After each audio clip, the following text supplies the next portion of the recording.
वंदे श्री प्रभु सद्गुरुं गुणनिधिं सद्भक्तकल्पद्रुमं मंदानां शरणं शरण्यममलं नाथं त्वनाथाश्रयम् यत्सत्तावशजेन स्थावरभवो देहस्सुचेष्टान्वितः सोऽयं वो विदधातु वाञ्छितफलं माणिक्यकल्पद्रुमः।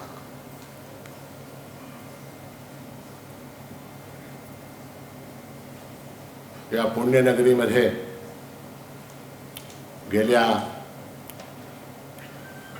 4 दिवसापासून चालत असलेल्या ज्ञानयज्ञाच्या पूर्णाहुतीसाठी आपण या ठिकाणी जमलेलो आहोत। भगवान म्हणतात, श्रेयान द्रव्यमयाद यज्ञात ज्ञानयज्ञ परंतप सर्वं कर्माखिलं पार्थ ज्ञाने परिसमाप्यते। जेवढी म्हणून द्रव्यमय यज्ञ आहेत त्या सगळ्यापेक्षा हे ज्ञानयज्ञ श्रेष्ठ आहे। आणि या ज्ञानयज्ञाचं फळ काय? सर्वं कर्माखिलं पार्थ ज्ञाने परिसमाप्यते। सगळी कर्म संचित, क्रियमाण आणि प्रारब्ध अशी 3 प्रकारची सगळी कर्म या ज्ञानाने नष्ट होऊन जातात। ज्ञानाने कर्म कशी काय नष्ट होतील? ज्ञानाने आपल्याला ज्ञान होईल, एखाद्या गोष्टीची माहिती मिळेल, पण कर्म कसं काय नष्ट होईल? तर त्यासाठी एक छोटासा दृष्टांत आहे की एकदा काय झालं, पुण्यातला एक मनुष्य झोपला होता आपल्या घरात आणि त्याला एक स्वप्न पडलं बरं का। त्या स्वप्नामध्ये त्याने काय पाहिलं की शेजाऱ्याशी त्याचं भांडण झालं। भांडण इतकं विकोपाला गेलं की त्याने खिशातलं रिव्हॉल्वर काढलं आणि त्या शेजाऱ्याला ठाय ठाय ठाय करून उडवून टाकलं। तो शेजारी मेला। पोलीस आले। पोलीस आल्यानंतर त्याला अटक झाली। पुण्याच्या सिटी सिव्हिल कोर्टामध्ये त्याच्यावर गुन्हा दाखल झाला आणि मग न्यायाधीशाने त्याला 14 वर्षाची सक्त मजुरीची सजा सुनावली। 14 वर्षाची सक्त मजुरी, जेर दफा 302 ताजीरात हिंद, त्याला 14 साल की बामशक्कत सजा फरमाई जाती है, अशा प्रकारचा फैसला झाला। त्याला घेऊन पुण्याच्या सेंट्रल जेलमध्ये घेऊन गेले। त्या जेलमध्ये तिथे त्याला एक ते पट्ट्यापट्ट्याचं शर्ट, एक पट्ट्यापट्ट्याची चड्डी, एक पट्ट्यापट्ट्याची टोपी, एक त्याचा बिल्ला आणि ते जेवण्यासाठी ते हे असतं ना चिनी मातीचं वाटगं, ते वाटगं असं सगळं सामग्री त्याला देण्यात आली। तो तिथे राहायला लागला आणि तो जेलर महाकडक होता। तो पहाटे 4 वाजता उठवायचा, दंडूक घेऊन मारायचा आणि मग काम करायला लावायचा, खडी फोडायला लावायचा। अशा प्रकारे त्याला खूप त्रास, भयंकर त्रास होता। आणि खायला काय देत होते माहिती आहे का? खायला जेलमध्ये खायला काय देत होते? हा, डाळ आणि तुम्हाला कसं काय माहिती? हां बरोबर, डाळ, पातळ डाळ आणि चपाती वगैरे काहीतरी खायला द्यायचे। आणि अशा प्रकारे त्याचं जीवन, म्हणजे जेलमध्ये आता किती कष्ट बघा, विचारायला त्रास त्रास त्रास। सकाळी 4 वाजता उठायचं, खडी फोडायची, मग रोड बनवायचे, रस्ते बनवायचे, झाडाला पाणी घालायचं, झाडू मारायचं, सगळी कामं करून घ्यायची। आणि अशा प्रकारे त्या जेलमध्ये त्याला 7 वर्ष झाली। 1 2 3 4 5 6 7 वर्ष झाली। 7 वर्ष झाल्यानंतर अचानक काय झालं माहिती आहे काय? अहो उठा चहा घ्या, अहो उठा चहा घ्या म्हणून कोण म्हणते? बायको। हा गृहस्थ पुण्यामध्ये हॅपी कॉलनीमध्ये आपल्या खोलीमध्ये झोपलेला होता आपल्या घरात आणि त्याची बायको त्याला उठवत होती, चहा घ्या चहा घ्या म्हणून। हा जागा झाला खडकन आणि जागा झाल्यानंतर तो काय पाहतो? मी आपल्या घरामध्ये, आपल्या अंथरुणावर, आपल्या खोलीमध्ये आनंदाने निजलेला आहे आणि बायको चहा घ्या म्हणते, हे त्यांनी पाहिलं। आता ती जी त्याची सजा होती, जेल होतं, त्या जेलची वस्त्र होती, त्या जेलमधली पात्र होती, त्याच्यावर आरोप होता, त्याच्यावर खटला होता, या सगळ्या गोष्टी किती वेळामध्ये संपल्या हो? तुम्ही सांगा बघा। माझी पद्धत वेगळी आहे बरं का, मला उत्तर हवी। किती वेळ लागला त्याला? क्षणामध्ये एका क्षणामध्ये त्याचं सगळं काही संपून गेलं. म्हणून भगवान काय म्हणतात, सर्वम कर्माखिलम पार्थ ज्ञाने परिसमाप्यते. एकदा का ज्ञान झालं की हे सगळी दुःख, हे सगळी कष्ट, या सगळ्या पीडा क्षणार्धामध्ये समाप्त होतात. म्हणून आपण या ठिकाणी या ज्ञानयज्ञाची पूर्णाहुती करण्यासाठी या गरवारे, आबासाहेब गरवारे कॉलेजच्या या सभागृहामध्ये जमलेलो आहोत. आणि मला विशेष आनंद आहे. त्याचं कारण असं आहे की मी या कॉलेजचा माजी विद्यार्थी आहे. हे कॉलेज माझं आहे आणि या कॉलेजचा मी माजी विद्यार्थी आहे. म्हणून मला त्याचा विशेष अभिमान वाटतं, विशेष कौतुक वाटतं की माझ्या कॉलेजमध्ये, या सभागृहामध्ये मला आज तुम्हाला संबोधित करण्याची संधी मिळालेली आहे. आजचा आपला जो विषय आहे तो आहे सुखाची गुरुकिल्ली. सुखाची गुरुकिल्ली. गुरुकिल्ली म्हणजे काय? गुरुकिल्ली म्हणजे मास्टर की. मास्टर की, मास्टर की असते ना फ्लॅटला वगैरे, ती एक चावी कुठल्याही कुलपाला लावता येते. एक चावी असते, ती कुठल्याही कुलपाला लावलं की ते कुलूप उघडतं.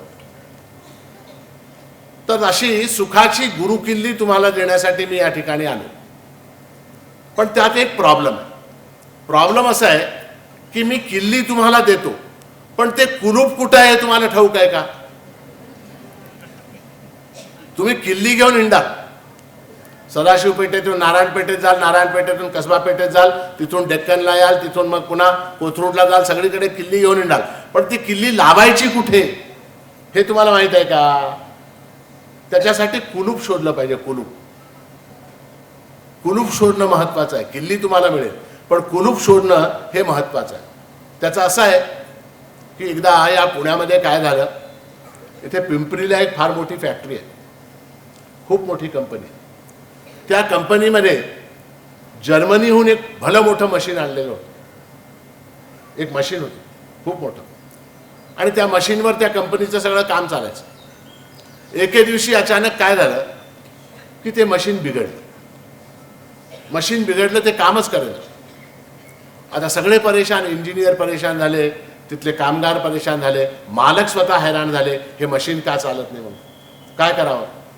मग त्या मेकॅनिकला बोलावं, ह्या मेकॅनिकला बोलावं, त्या इंजिनियरला बोलावं, ह्या इंजिनियर, सगळे येऊन गेले, कोणालाही ते मशीन काही चालू करता आले नाही. शेवटी पुण्यामधला एक मेकॅनिक, पुण्याचे लोक हुशार असतात बरं का, पुण्याचा एक मेकॅनिक तो म्हणाला मी दुरुस्त करून देतो, तुमची मशीन मी दुरुस्त करून देतो म्हणाला. तो आला, तो म्हणाला माझी फी जी असेल ती द्यावी लागेल, माझी जी काही फी असेल ती द्यावी लागेल. ते म्हणाले ठीक आहे देऊ. तुझी काय फीस असणार आहे? मेकॅनिक आहे, हातोडी पितोडी घेऊन येईल, काहीतरी स्क्रू ड्रायव्हर फिरवेल, काहीतरी करेल, उघडेल बंद करेल, काहीतरी करेल, चालू करेल. ठीक आहे देऊ म्हणाले. मालक म्हणाले फी देऊ, ये. तो आला, त्याने ते मशीन पाहिलं, निरीक्षण केलं, सगळं हातोडी घेतली आणि एके ठिकाणी ठाण ठाण ठाण करून 2-3 धडके दिले त्या मशीनला आणि म्हणाले चालू करा. चालू झाली मशीन. मशीन चालू झाली. मालक खुश झाले, इंजिनियर लोक खुश झाले, म्हणाले फार छान झालं, फार छान झालं. आता तुझी फी किती सांग? तो म्हणाला माझी फी 1 लाख रुपये. 1 लाख रुपये? 1 लाख रुपये फीस, फक्त दणके मारायचे? तो म्हणाला तसं नाही, माझी खरी फीस 1,00,000 रुपये आहे, पण ते दणका कुठे मारायचा याचे 99,000 रुपये आहे. हातोडीने कुठं ठोकायचं याचे 99,000 आणि माझी फी 1,000 आणि जीएसटी 18%. 1,18,000 रुपये द्या म्हणाला. तर त्याप्रमाणे तसंच आता मी किल्ली तुम्हाला देतो, सुखाची गुरु किल्ली, किल्ली तुम्हाला देतो, पण ती किल्ली घेऊन त्याचं कुलूप कुठं आहे हे तुम्हाला शोधावं लागेल. हे तुम्हाला शोधावं लागेल. आता असं आहे की सुख आपल्याला सगळ्याला हवं आहे. तुम्हाला हवं आहे की नाही? सुख हवं आहे की नाही? हो म्हणायचं, हो म्हणायचं. सुख तुम्हाला हवं आहे. आपल्याकडे असं म्हटलेलं आहे की सुखम मे सर्वदा भूयात, सुखम मे सर्वदा भूयात, दुःखम मा भूत कदाचन, इतीच्छे सर्वसामान्ये ते ज्ञानादेव सिद्ध्यतः.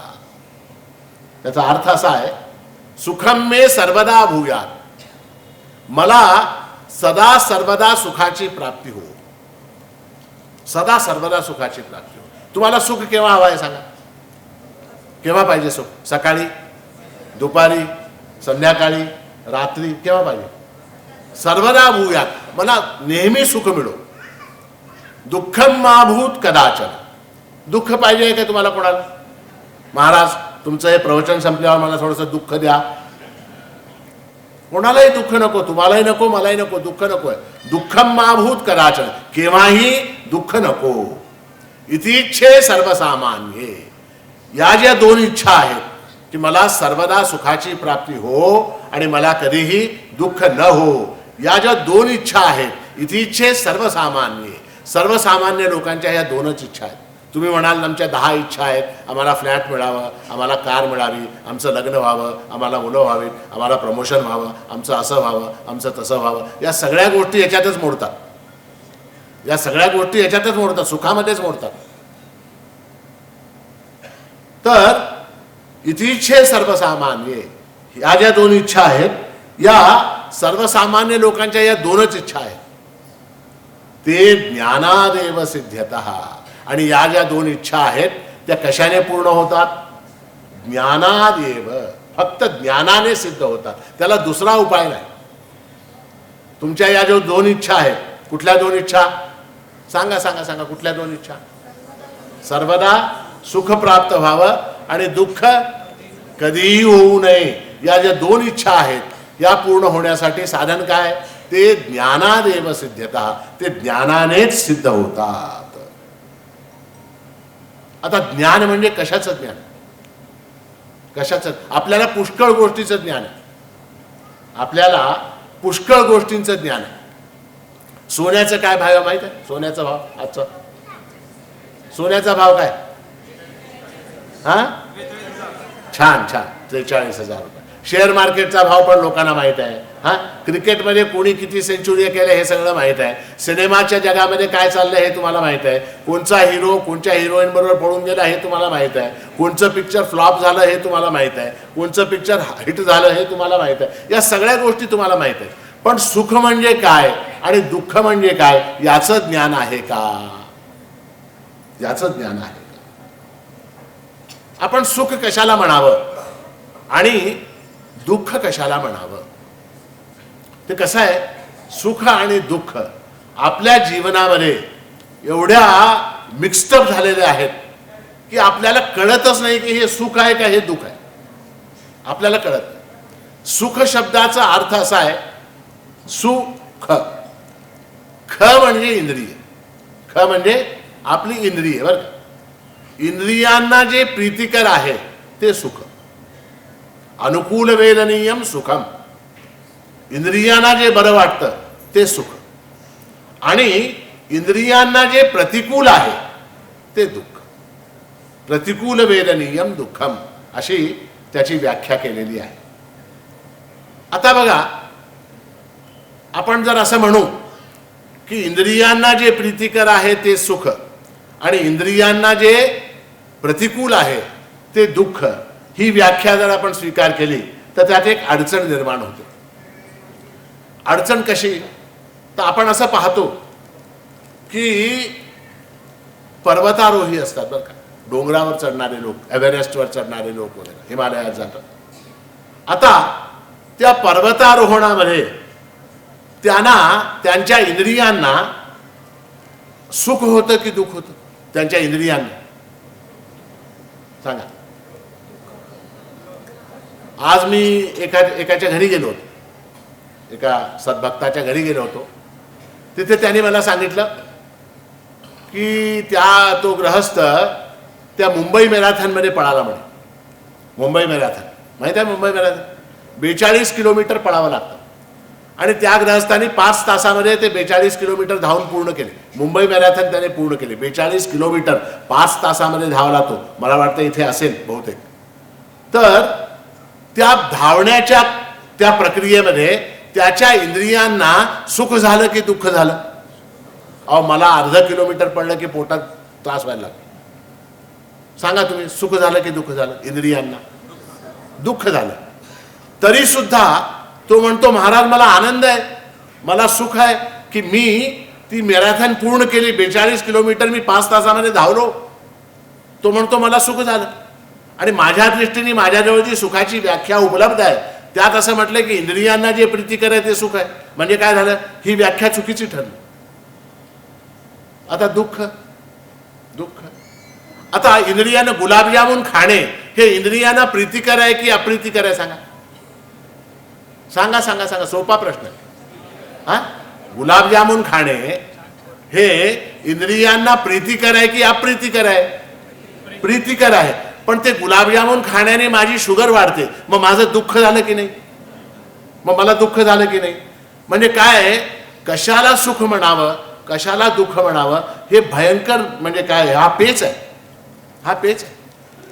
तुम्ही पहा, कुठलंही सुख असो, कुठलंही सुख असो, ते सुख जाताना दुःख देऊन जातं. बरोबर आहे? सुख आहे, एक सुख आहे.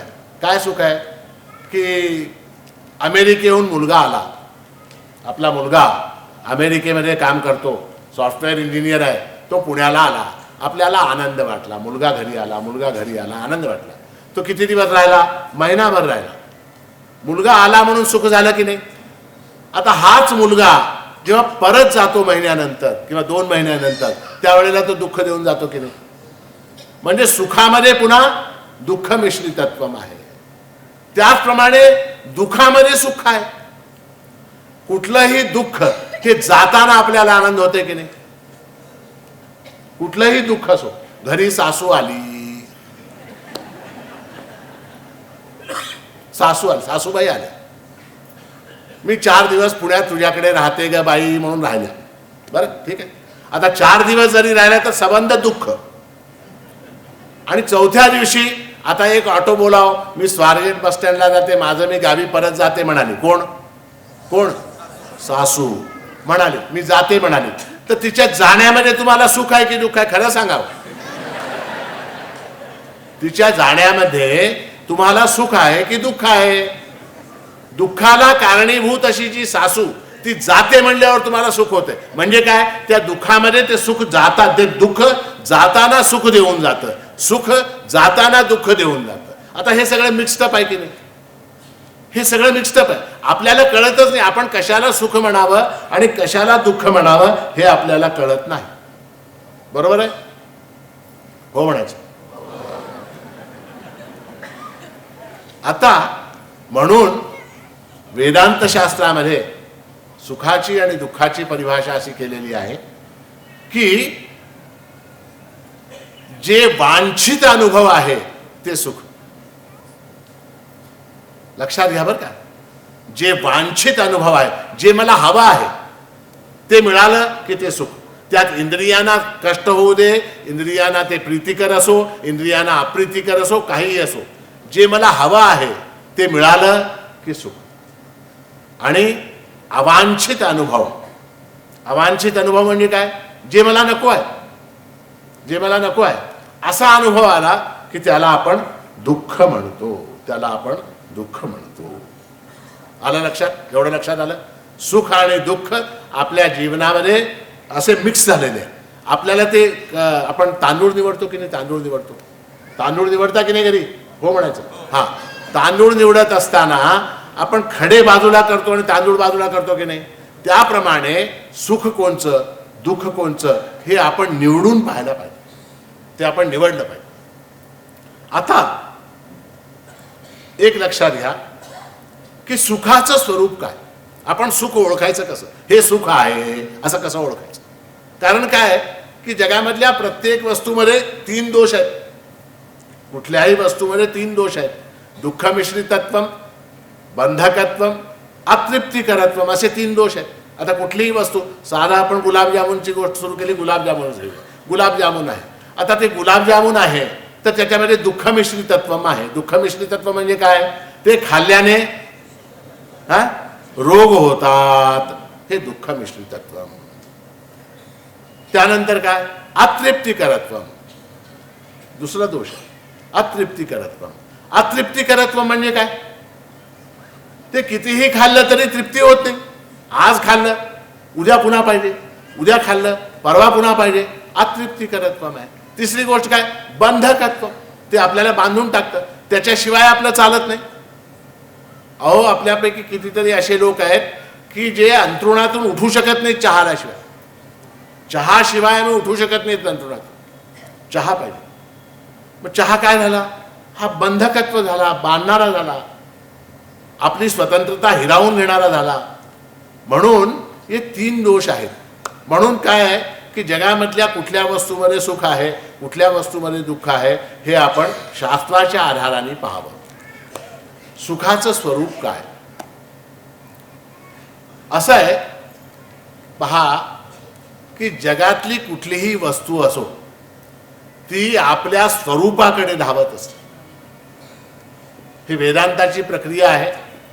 थोडंसं लक्ष देऊन ऐका म्हणजे समजेल तुम्हाला. जगातली कुठलीही वस्तू आपल्या स्वरूपाकडे धाव घेत असते. आता आपण एक उदाहरण घेऊया. बर्फ आहे, बर्फ बर्फ बर्फ माहिती आहे ना तुम्हाला, आईस आईस बर्फ. आता ते बर्फ आहे, त्याला तुम्ही असं ठेवलं टेबलावर, त्याचं काय होईल, का पाणी का होईल, बर्फाचं पाणी का होईल, कारण पाणी त्याचं स्वरूप आहे. पाणी काय आहे, त्याचं स्वरूप आहे. ते बर्फ जे आहे वितळून पाणी होण्याची उत्सुकता आहे त्याच्यामध्ये. कुठलीही वस्तू, जगातली कुठलीही वस्तू घ्या. आता आकाशातून पाऊस पडतो, आकाशातून पाऊस पडतो.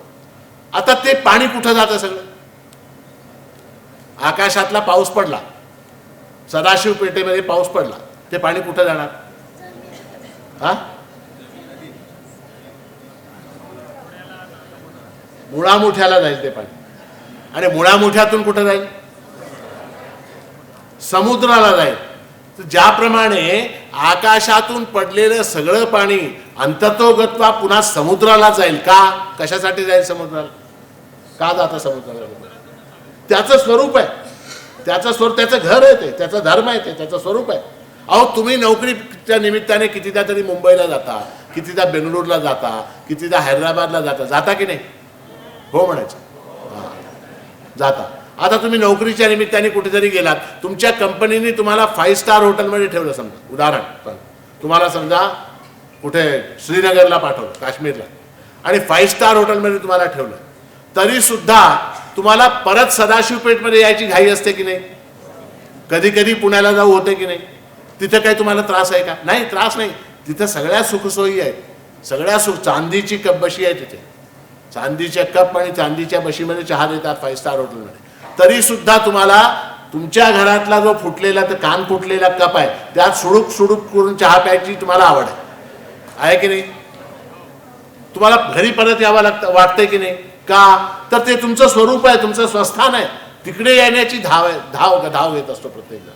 प्रत्येक वस्तू, प्रत्येक व्यक्ती आपल्या स्वरूपाकडे धाव घेत असते.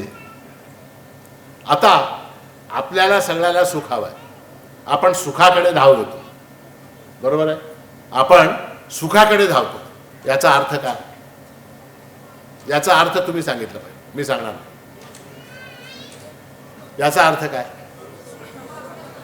छान छान छान, सुख, यांच्यासाठी टाळ्या झाल्या पाहिजे. सुख हे आपलं स्वरूप आहे, म्हणून आपण सुखाकडे धावतो. बघा आपली प्रत्येक क्रिया ही सुखासाठी आहे. प्रत्येक क्रिया, आपण श्वास घेतो की नाही, आपण श्वास घेतो. आता आपण श्वास का घेतो, आपण श्वास का घेतो, कशासाठी घेतो, श्वास न घेतल्याने दुःख होतो म्हणून श्वास घेतो. 1 मिनिटासाठी श्वास थांबवा पाहू, 1 मिनिटासाठी होणार नाही, जमणार नाही, दुःख, कष्ट, पीडा होईल. एक अर्धा मिनिट सुद्धा श्वास न घेता तुम्ही राहू शकत नाही. तुम्हाला श्वास घेण्याची इच्छा आहे, कशासाठी, श्वास न घेण्यामुळे जे दुःख होतं त्या दुःखाच्या निवारणासाठी तुम्हाला श्वास घेणं आवश्यक. तुम्ही जेवण करता की नाही, करता, कशासाठी करता, क्षुधेमुळे, भुकेमुळे जे दुःख आहे ते त्या दुःखाचं निवारण व्हावं म्हणून तुम्ही जेवता. तुम्ही बाजारात जाता, बाजारात जाऊन, बाजारात कशाला चाललात, महाराज मी सामान आणायला चाललो, काय सामान आणतोस? गहू आणतो, तांदूळ आणतो, पीठ आणतो, मीठ आणतो, तेल आणतो, तूप आणतो, भाजीपाला आणतो. कशासाठी? महाराज स्वयंपाक करायचा आहे म्हणून आणतो. स्वयंपाक कशासाठी? जेवण करायचं आहे म्हणून आणतो. जेवण कशासाठी? जेवण कशासाठी? सुखासाठी. न जेवता मला दुःख आहे, मला कष्ट आहे, म्हणून मी जेवलं पाहिजे सुखासाठी. आणि जेवून झाल्यावर ती भांडी पुन्हा धुवून ठेवतो. का? का? पुन्हा रात्री पाहिजे मला, पुन्हा रात्रीचा स्वयंपाक झाला पाहिजे म्हणून ती भांडी धुवून ठेवतो आणि पुन्हा रात्री स्वयंपाक करतो, पुन्हा जेवतो. कशासाठी? सुखासाठी. याला म्हणतात कशासाठी? पोटासाठी, खंडाळाच्या घाटासाठी, खंडाळाच्या घाटासाठी. तर आपली सगळी धडपड जी आहे ती सुखासाठी आहे. यावरून असं सिद्ध होतं की आपलं स्वरूपच मुळात जे आहे सुख आहे, म्हणून आपण सुखाकडे धावतो. आपलं स्वरूप जे आहे ते सुख आहे म्हणून त्याच्याकडे आपण धावतो. आणि या सुखाची एक फार मोठी गंमत आहे, या आनंदाची फार मोठी गंमत आहे. ती अशी आहे की ते सुख वाटण्याने वाढतं, ते सुख वितरित करण्याने वाढतं. आणि दुःख, दुःख काय होतं? वाटण्याने कमी होतं. म्हणून आपलं जे सुख आहे, आपलं जे आनंद आहे ते आपण नेहमी वाटत असावं, आपण नेहमी वाटत असावं. त्याच्याने काय होतं? आपल्या सुखामध्ये वृद्धी होते, आपल्या आनंदामध्ये वृद्धी होत असते. म्हणून हे सुख जे मुळात आपलं स्वरूप आहे त्याच्याकडे आपण लक्ष दिलं पाहिजे. वेदामध्ये, तैत्तिरीय उपनिषदामध्ये श्रुती आहे, सत्यम ज्ञानम अनंतम ब्रह्म अशी श्रुती आहे. परमेश्वराची परिभाषा वेदाने सांगितलेली आहे की डेफिनेशन काय आहे परमेश्वराची. तर सत्यम ज्ञानम अनंतम ब्रह्म अशी त्याची व्याख्या तैत्तिरीय उपनिषदामध्ये केलेली आहे. अनंतम ब्रह्म असं म्हटलं. ब्रह्म म्हणजे काय? ब्रह्म म्हणजे काय? ब्रह्म म्हणजे मोठा. ब्रह्म शब्दाचा अर्थ काय? मोठा. बृहत्तमत्वात् ब्रह्म, जो फार मोठा, अगदी फार मोठा. आता फार मोठा म्हणजे किती मोठा? फार मोठा म्हणजे किती मोठा? आता मोठा हा जो शब्द आहे हा रिलेटिव्ह आहे, सापेक्षिक आहे. काल मला एक एवढ्या मोठ्या मच्छराने चावलं हो, मच्छर. आता येऊन जाऊन तो किती मोठा असेल? मच्छर म्हटल्यानंतर तो किती मोठा असेल? इतका इतका इतका. पुण्यातला असेल तर थोडा जास्त मोठा. किती मोठा? मच्छर येऊन जाऊन किती मोठा असणार? एवढा मोठा. आणि जेव्हा मी बद्री केदारला गेलो तेव्हा मोठे मोठे पर्वत पाहिले, मोठे मोठे पर्वत. आता ते पर्वत किती मोठे? पर्वत किती मोठे? हा, खूप मोठे, हजारो मैल त्यांचा विस्तार आहे, असे मोठे पर्वत. तर मोठा म्हणजे किती मोठा? तर श्रुतीने किती मोठा हे सांगितलं नाही, ब्रह्म असं म्हटलं. ब्रह्म म्हणजे काय? मोठा. किती मोठा? अनंतम ब्रह्म, इन्फिनिटली बिग, इन्फिनिट, असीम असा मोठा. कारण काय की त्या ब्रह्माला आपण मापायला गेलो, समजा समजा 300 फूट बाय 300 फूट ब्रह्माची साईज आपण म्हणालो, समजा उदाहरण 300 फूट बाय 300 फूट हे ब्रह्माची साईज आहे. काय होईल? ब्रह्म छोटा होऊन जाईल. कारण 300 पेक्षा मोठी एक संख्या आहे, 400, 500, 600. आपण म्हणालो ब्रह्माचं वजन 1000 किलो असं म्हणालो, समजा 1000 किलोपेक्षा मोठी संख्या आहे, ब्रह्म छोटा होऊन जाईल. म्हणालो ब्रह्माची हाईट 1000 किलोमीटर, 1000 किलोमीटर हाईट या ब्रह्माची जर मापली तर त्याहीपेक्षा 1001 किलोमीटर ही संख्या उपलब्ध आहे, म्हणून त्याहीपेक्षा तो ब्रह्म छोटा होईल. म्हणून श्रुतीला ब्रह्म किती मोठा, परमात्मा किती मोठा हे सांगता आलं नाही, फक्त मोठा असा शब्द वापरलेला आहे, बृहत्तमत्वात् ब्रह्म. आणि तो ब्रह्म कसा आहे म्हटलंय? अनंतम ब्रह्म, अनंत आहे, अनंत आहे. त्याला सीमा नाही, त्याला देशपरिच्छेद नाही, त्याला कालपरिच्छेद नाही, त्याला वस्तुपरिच्छेद नाही, असा तो ब्रह्म आहे.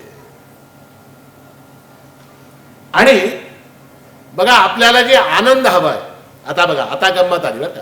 आता सुख आपल्याला जे हवंय ते किती पाहिजे सांगा? तुम्हाला सुख किती पाहिजे? किती सुख पाहिजे सांगा? हा, तुम्ही जर म्हणा, समजा आता समजा मी म्हणालो समजा प्रत्येकाला या हॉलमध्ये जेवढे लोक उपस्थित आहेत, खुर्चीवर बसलेल्या लोकांना 1-1 लाख रुपये आणि माझ्या जवळ बसलेल्या लोकांना 2-2 लाख रुपये मी देणार, असं जर मी म्हणलं, तुम्ही घ्याल का? घ्याल का? सांगा, घ्याल का? तुम्ही मागाल तेवढे मी द्याल तयार आहे. सांगा किती पाहिजे? सांगा सांगा सांगा सांगा. एखाद्याकडे मी देऊन जातो, खरं खोटं बोलत नाही. सांगा सांगा सांगा तुम्हाला किती पाहिजे सांगा. एकाने कोणीतरी सांगावं किती पाहिजे, किती पाहिजे सांगा. कोटी? हा, आता तिथे 2 कोटीवाला आहे, म्हणजे तुमचा आनंद कमी झाला की नाही? तुम्हाला किती पाहिजे? किती पाहिजे? 5 कोटी. तिथे 10 कोटी मागणार आहे, मग तुमचा आनंद कमी झालं. काय आहे, आपल्याला असीम आनंद पाहिजे, असीम आनंद पाहिजे. आनंदाला जर आपण लिमिट आणली, त्याला जर आपण छोटं केलं, सीमित केलं, की मग ते दुःखात, त्याचं रूपांतरण दुःखामध्ये होतं. मी बाजारात गेलो, हे घड्याळ घेऊन आलो, हे जगातलं सगळ्यात भारीतलं घड्याळ बरं का. बाजारात गेलो, हे घड्याळ घेऊन आलो, हे घड्याळ जगातलं सगळ्यात भारी असं समजून मी घेऊन आलो.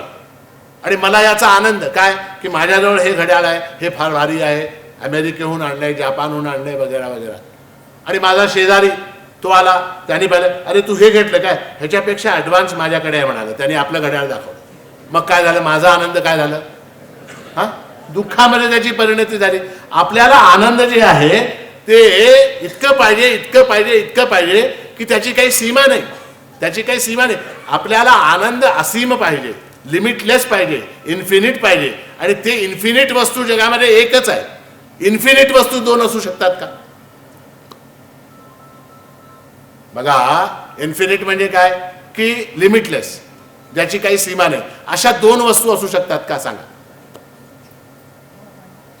थोडासा विचार करा. सांगा, 2 वस्तू असू शकतात? 2 इन्फिनिट वस्तू असू शकतात का? असू शकत नाहीत का? कारण आकाश आहे, आकाश इन्फिनिट आहे की नाही? आकाश जे आहे त्याची कुठे सीमा आहे का?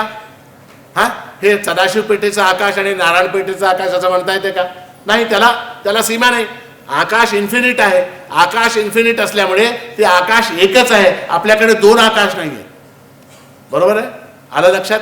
मी जे म्हणू इच्छितो ते तुम्हाला लक्षात येऊ लागलं की नाही? हो म्हणायचं, कारण मी काय पुन्हा चाचणी करणार नाही. हां, परीक्षा थोडंच आपल्याला द्यायची. हो म्हणायचं. तर आकाश जे आहे ते इन्फिनिट आहे. ते आकाश एकच आहे. आणि आनंद सुद्धा इन्फिनिट आहे. ब्रह्मही इन्फिनिट, आनंदही इन्फिनिट. म्हणजे त्याचा अर्थ काय झालं? त्याचा अर्थ ब्रह्म हा आनंद स्वरूप आहे. 2 इन्फिनिट असू शकत नाही. इन्फिनिट वस्तू एकच, असीम वस्तू एकच. ती कुठली? तर ब्रह्म, बृहत्तमत्वात् ब्रह्म. आणि आपल्याला थोड्या सुखाने आपलं भागणार नाही. आपल्याला समजा थोडं सुख मिळालं, आपल्याला भागेल का? आपलं चालेल का? समजा तुम्हाला थोडं सुख दिलं, चालेल का? समजा मी तुम्हाला एक मारुती आल्टो गाडी दिली आज, समजा थोडक्यात मारुती आल्टो तुम्हाला दिली, तुम्हाला आनंद होईल की नाही? होईल की नाही? हो म्हणायचं. आणि तुम्ही बाहेर गेलात आणि तिथे कुठली गाडी, रेंज रोवर आणि मर्सिडीज बेंज आणि BMW आणि या सगळ्या गाड्या तुम्ही पाहिल्या तिथे कर्वे रोडवर, मग तुम्हाला आनंद होईल की दुःख होईल?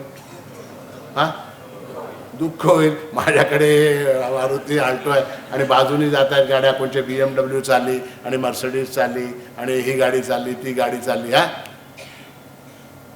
असं आहे की शास्त्रामध्ये असं म्हटलेलं आहे, यत् पृथिव्याम व्रीहि यवम हिरण्यम पशव स्त्रिया एकस्यापि न पर्याप्तम इति मत्वा शमम व्रजेत. या पृथ्वीवर यत् पृथिव्याम व्रीहि यवम हिरण्यम पशव स्त्रिया, जेवढी म्हणून धान्य सामग्री आहे, या पृथ्वीवर जेवढं धान्य आहे ते सगळं, व्रीहि यवम, हिरण्यम जेवढा पैसा आहे, जेवढा सोना आहे, पशवः जेवढे पशु आहेत, हत्ती घोडे उंट वगैरे, स्त्रिया जेवढा बायका आहेत, त्या सगळ्या मिळून सुद्धा एकस्यापि न पर्याप्तम, एका माणसालाही संतुष्ट करण्याचं सामर्थ्य त्यांच्यामध्ये नाही. एकाला सुद्धा न पुरणारं ते आहे. एकस्यापि न पर्याप्तम इति मत्वा शमम रजेत. असा विचार करून आपण शांत होऊन बसावं.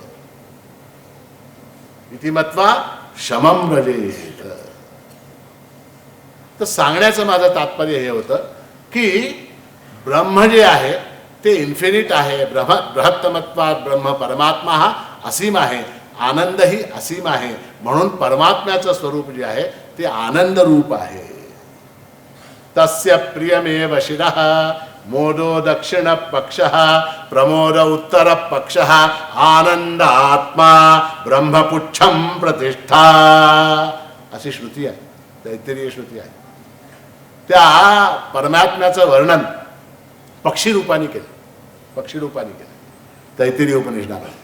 आणि तिथे असं म्हटलेलं आहे की तस्य प्रियमेव शिरः. त्या पक्षीचं जे शिर आहे, त्याचं डोकं आहे, त्याला काय म्हणतात? त्याला प्रिय म्हणतात. मोदो दक्षिण पक्षः. मोद, मोद हा त्याचा उजवा पंख आहे. प्रमोद उत्तर पक्षः. प्रमोद हा त्याचा डावा पक्ष आहे. आनंद आत्मा, त्याचा आत्मा काय? त्याचं मधलं धड काय? आनंद. ब्रह्मपुच्छम प्रतिष्ठा. आणि त्याचं शेपूट, त्या पक्षाचं ते शेपूट काय आहे? तर ब्रह्म आहे. अशा एक पक्षाची कल्पना तैत्तिरीय उपनिषदामध्ये आहे. प्रिय म्हणजे काय? प्रिय म्हणजे एखाद्या वस्तूला पाहिल्याबरोबर जे सुख आपल्याला होतं त्याला प्रिय म्हणतात, त्याला प्रिय वृत्ती म्हणतात. आपण जात असतो कर्वे रोडवरून, तिथे मोटरसायकलचं शोरूम आहे. आत्ताच पाहिलं मी, मोटरसायकलचं शोरूम आहे. एकापेक्षा एक भारी भारी मोटरसायकल आहेत. त्या काचेमधून मी मोटरसायकल पाहिली, मला आनंद झाला. त्याला काय म्हणतात? प्रिय म्हणतात, प्रिय वृत्ती म्हणतात. त्यानंतर मोदो दक्षिण पक्षः. त्यानंतर मी त्यातली एक मोटरसायकल विकत घेतली, त्यातली एक मोटरसायकल मी विकत घेतली. मोदो दक्षिण पक्षः. तर त्यावेळेला मला जो आनंद होतो त्याला मोद वृत्ती म्हणतात. प्रिय वृत्तीपेक्षा मोद वृत्ती ही थोडी वरच्या दर्जाची. त्यानंतर मी त्या मोटरसायकलवर बसलो आणि ती मोटरसायकल मी चालवायला सुरुवात केली. प्रमोद उत्तर पक्षः. त्या प्रिय वस्तूच्या उपभोगाने जे आनंद मला होतं त्याचं नाव प्रमोद आहे. प्रिय, मोद, प्रमोद. आनंद आत्मा. हा हे सगळं काही मिळून जे मला होतं त्याचं नाव आनंद आहे आणि ते आत्मस्वरूप आहे. आनंद आत्मा ब्रह्मपुच्छम प्रतिष्ठा. असं त्या ब्रह्माचं वर्णन केलेलं आहे. तर सांगण्याचं तात्पर्य आहे की आनंद जे आहे ते आपलं स्वरूप आहे, ते आपल्यामध्येच आहे, ते बाहेरून आणता येत नाही. आता तुमच्या पुण्याला किती मॉल आहे? तो आत्ताच मी पाहिलं, कुठले 2-3 मॉल मला दिसले आज.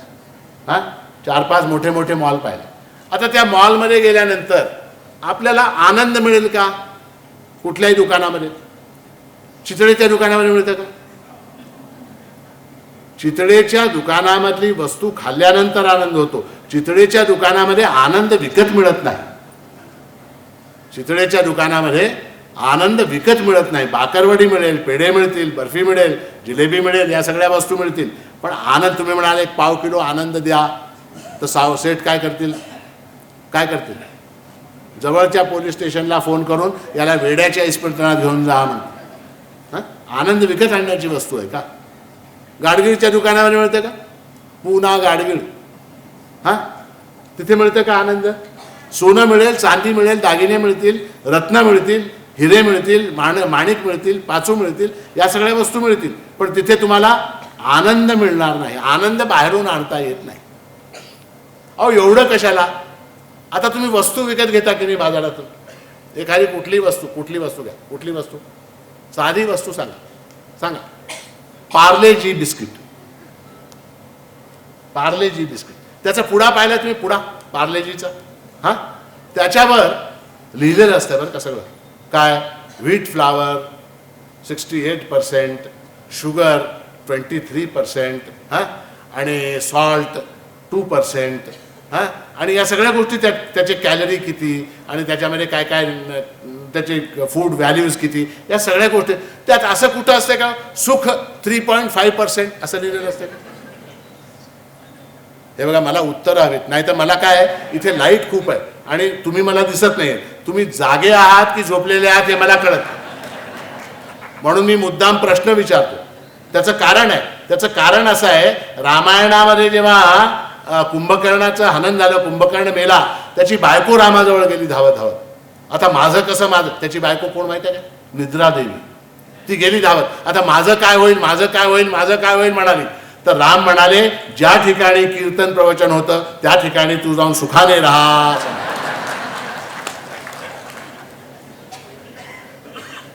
मला दिसत नाहीये म्हणून मी प्रश्न विचारतो. पार्ले ग्लुकोजच्या त्या पाकिटावर सगळ्या गोष्टी लिहिलेल्या असतात, त्यात साखर किती, मीठ किती, पीठ किती, सगळं लिहिलेलं असतं. सुख 2% असं असतं का? औषधं तुम्ही घेता बरं का, आता ते क्रोसिन म्हणून गोळी आहे घेतली, काय ताप आला तर घेतात क्रोसिन. आता त्याच्यामध्ये पॅरासिटामॉल म्हणून काहीतरी आहे, ते 90% असतं, बाकीचे सगळे केमिकल्स एक 10% असतात. सुख 1% असतं का? दारूची बाटली, अल्कोहोल 75%, वॉटर 20%, सुख 5%, असं असतं का? तुम्हाला कसं माहित?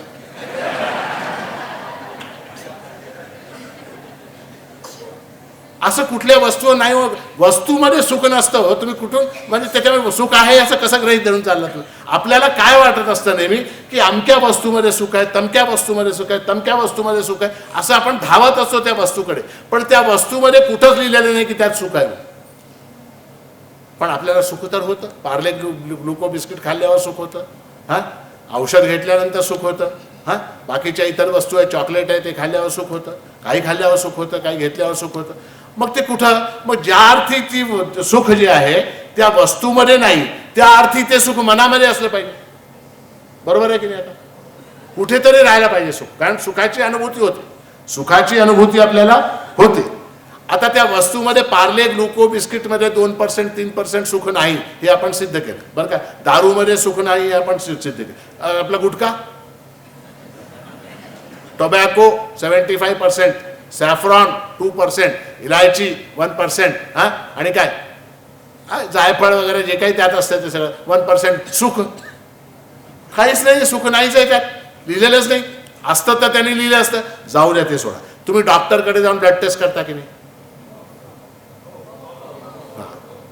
आता डॉक्टरकडे जाऊन ब्लड टेस्ट केल्यानंतर तुमच्या ब्लडमध्ये काय काय व्हॅल्यूज आहेत, शुगर किती आहे, तुमचं ब्लड प्रेशर किती आहे, या सगळ्या गोष्टी, त्याच्यामध्ये काही व्हायरस आहे का, काही इन्फेक्शन आहे का, या सगळ्या गोष्टी डॉक्टर रिपोर्ट देतो की नाही तुम्हाला?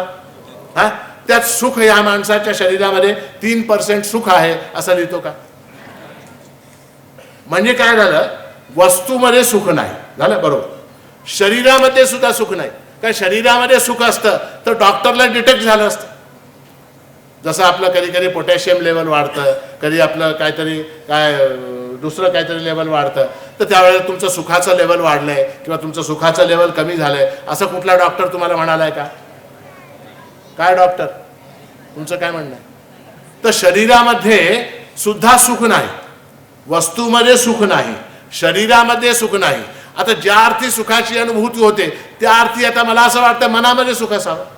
कुठेतरी आहे सुख, अनुभूती तर होते सुखाची. आता मनामध्ये असेल, मनामध्ये असेल तर असं आहे की मनामध्ये सुद्धा सुख नाही. का नाही? जर सुख हे मनाचं धर्म राहिलं असतं, सुख हे मनाचा स्वभाव राहिला असता तर काय झालं असतं सांगा? सांगा. हा, छान छान. म्हणूनच मी सुरुवातीला पुण्याचे लोक हुशार असतात. जर मनाचा धर्म सुख राहिलं, मनाचं धर्म सुख राहिलं असतं तर नेहमी आपल्याला सुख झालं असतं. आपल्याला नेहमी सुख होतं का? आता यावेळेला सुख आहे का? महाराजांचं केव्हा संपतंय? ही हुरहुर आहे की नाही मनामध्ये? खरं सांगा. आणि लवकर मी संपवणार नाही, काळजी करू. तर सुख हे मनाचा धर्म आहे का? तर सुख मनाचं धर्मही नाही. कारण मनाचं जर धर्म राहिलं असतं तर ते मनाला सोडून गेलं नसतं. ज्याप्रमाणे उष्णता ही अग्नीला सोडून जाते का कधीतरी? अग्नीचा धर्म काय? उष्णता, दाहकता हे अग्नीचं धर्म आहे. तर आता अग्नीला उष्णता ही अग्नीला सोडून जाते का कधीतरी? हां, कधीच जाऊ शकत नाही. जिथे अग्नी तिथे उष्णता, हे नियम आहे. तर त्याप्रमाणे जिथे मन तिथे सुख असं होतं का? असं होत नाही. कधी कधी मनाला दुःख होतं, कधी कधी कष्ट होतं. तर ज्या अर्थी हे सुख मनाला सोडून जातं, त्या अर्थी सुख मनाचाही धर्म नव्हे. लक्षात घ्या बरं का. हे मी म्हणून सांगतोय आणि फुकट सांगतोय. हे वेदांत शास्त्र आहे. आता सुख बाहेरच्या वस्तूमध्ये सुद्धा नाही. राहिलं असतं तर कंपनीने छप्पा मारला असता, 2% 3% काहीतरी लिहिलं असतं. सुख शरीरामध्येही नाही. राहिलं असतं तर डॉक्टरने सर्टिफाय केलं असतं, शरीरामध्ये नाही. मनाचा धर्म आहे काय? मनाचा धर्म सुद्धा नाही. का नाही? तर मनाला सुख सोडून जात नाही, जात आहे कधीही, केव्हाही निघून जाते सुख. मनाला सोडून जातं. स्वरूप धर्म कधीही सोडत नाही. म्हणून काय? ते मनाचाही धर्म नव्हे. मग ते सुख आहे कुठं? म्हणजे सुख नावाची वस्तूच नाही. ज्या अर्थी मनातही सुख नाही, ज्या अर्थी शरीरातही सुख नाही, ज्या अर्थी वस्तूतही सुख नाही, त्या अर्थी सुख नाही. पण सुखाची अनुभूती मात्र होते. सुखाची अनुभूती होते. तर ज्या अर्थी दृश्य पदार्थामध्ये सुख नाही, आता आपण मूळ पदाला वेदांताला परत आलो. ज्या अर्थी ऑब्जेक्ट्स मध्ये सुख नाही, त्या अर्थी ते सुख सब्जेक्ट मध्ये असला पाहिजे. ज्या अर्थी दृश्य पदार्थामध्ये सुख नाही, त्या अर्थी ते सुख दृष्ट्यामध्ये असलं पाहिजे. असं वेदांताचं सिद्धांत आहे. तुम्हाला कळालं नाही हे मला कळतंय. जगामध्ये दोन प्रकारचे वस्तू आहेत. जगामध्ये दोन प्रकारचे वस्तू आहेत. एकाला आपण म्हणतो ऑब्जेक्ट, दुसऱ्याला म्हणतो सब्जेक्ट. ऑब्जेक्ट म्हणजे काय? ज्या ज्या वस्तूचा अनुभव मी घेतो ती वस्तू ऑब्जेक्ट, ते दृश्य. ठीक आहे. हे लोक बसलेले आहेत, हे काय आहेत? हे ऑब्जेक्ट आहे. हा हॉल काय आहे? ऑब्जेक्ट आहे. हा पंखा काय? ऑब्जेक्ट आहे. कारण मी याला पाहतो, याचा अनुभव घेतो. आणि अनुभव घेणारा जो एक्सपिरियन्सर आहे तो सब्जेक्ट आहे. हे दोन्हीही निरनिराळे आहेत, ऑब्जेक्ट आणि सब्जेक्ट. जगातल्या जेवढ्या म्हणून वस्तू आहेत त्या सगळ्या ऑब्जेक्टमध्ये येतात. ते सगळे दृश्य आहेत. आणि त्या वस्तूंचा भोग घेणारा, त्या वस्तूंचा अनुभव घेणारा, त्या वस्तूंना जाणणारा मी, त्या वस्तूंना जाणणारा जो मी आहे तो सब्जेक्ट आहे, तो द्रष्टा आहे. ज्या अर्थी ते सुख ऑब्जेक्टमध्ये दृश्यामध्ये नाही, त्या अर्थी ते सुख कुठं असलं पाहिजे? कुठं असलं पाहिजे? दृष्ट्यामध्ये असलं पाहिजे. दृष्टा म्हणजे कोण? दृष्टा म्हणजे मी.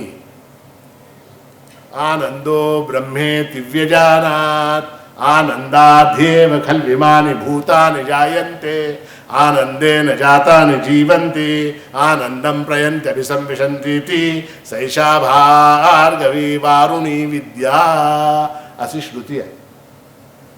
आनंद हे आपलं स्वरूप आहे. मी जो आहे पहा, मी म्हणण्यामध्ये किती आनंद आहे. मी म्हणण्यामध्ये किती आनंद आहे. मी म्हणण्यामध्ये सुख आहे, मी म्हणण्यामध्ये आनंद आहे. मी आहे म्हणून तर हे सगळं आहे.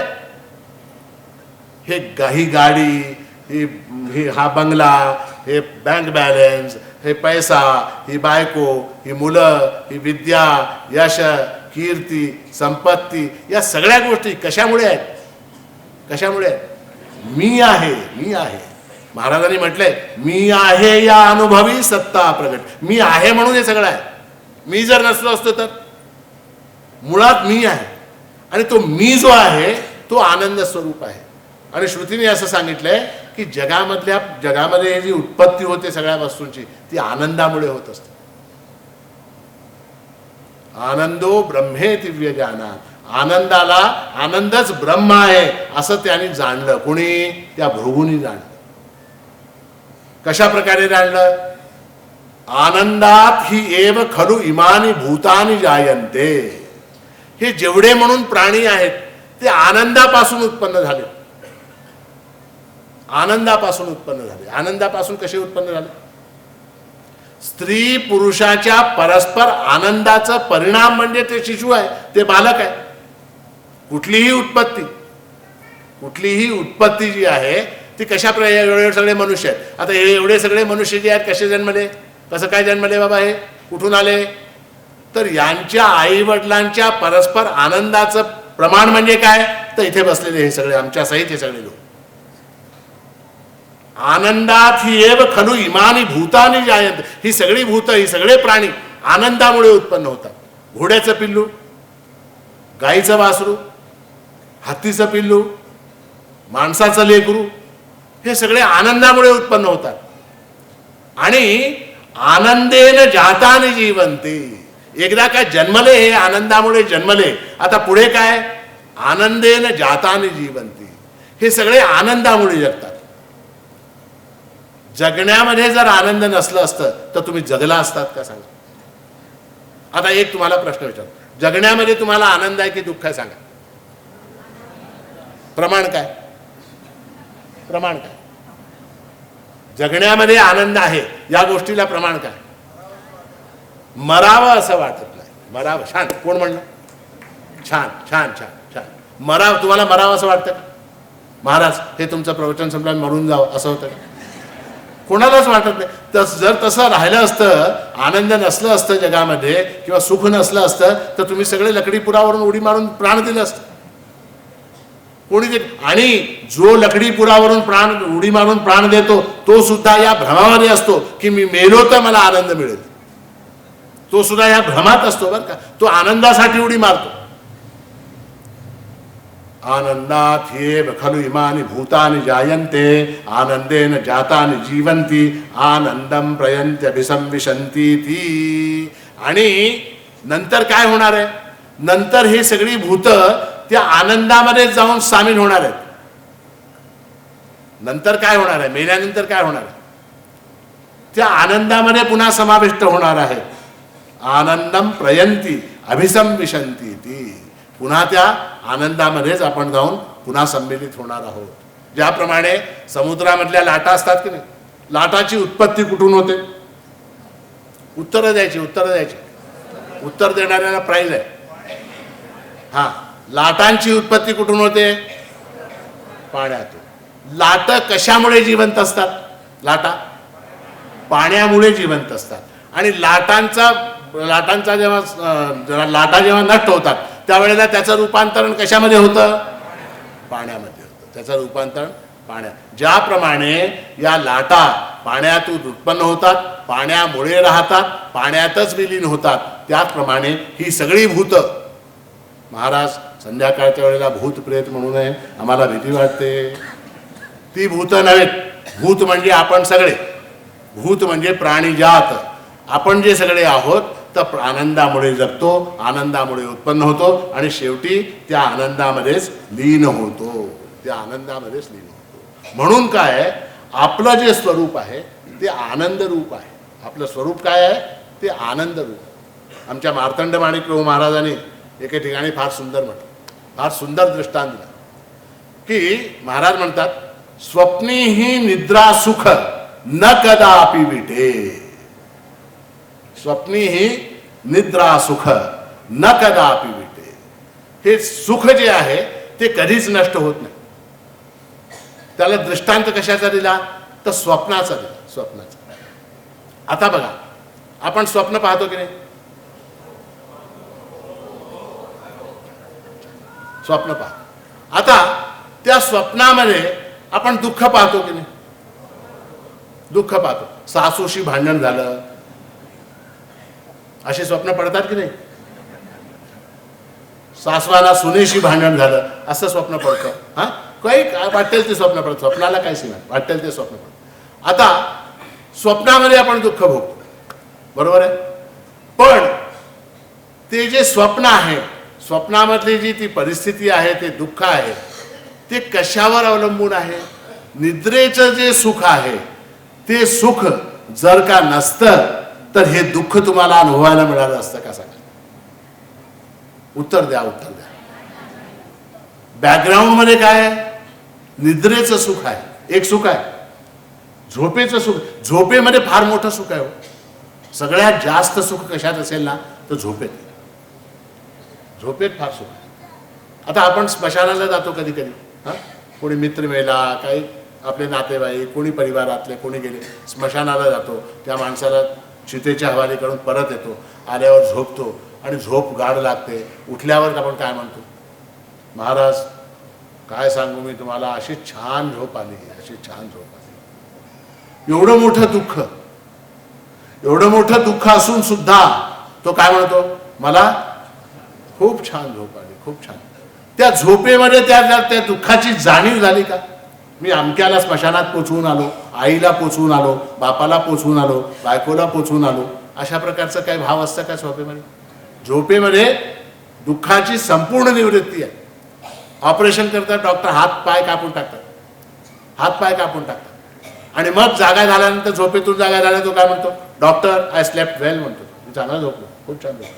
हात कापलं याचं दुःख त्याला स्वप्नामध्ये असतं का, झोपेमध्ये असतं का?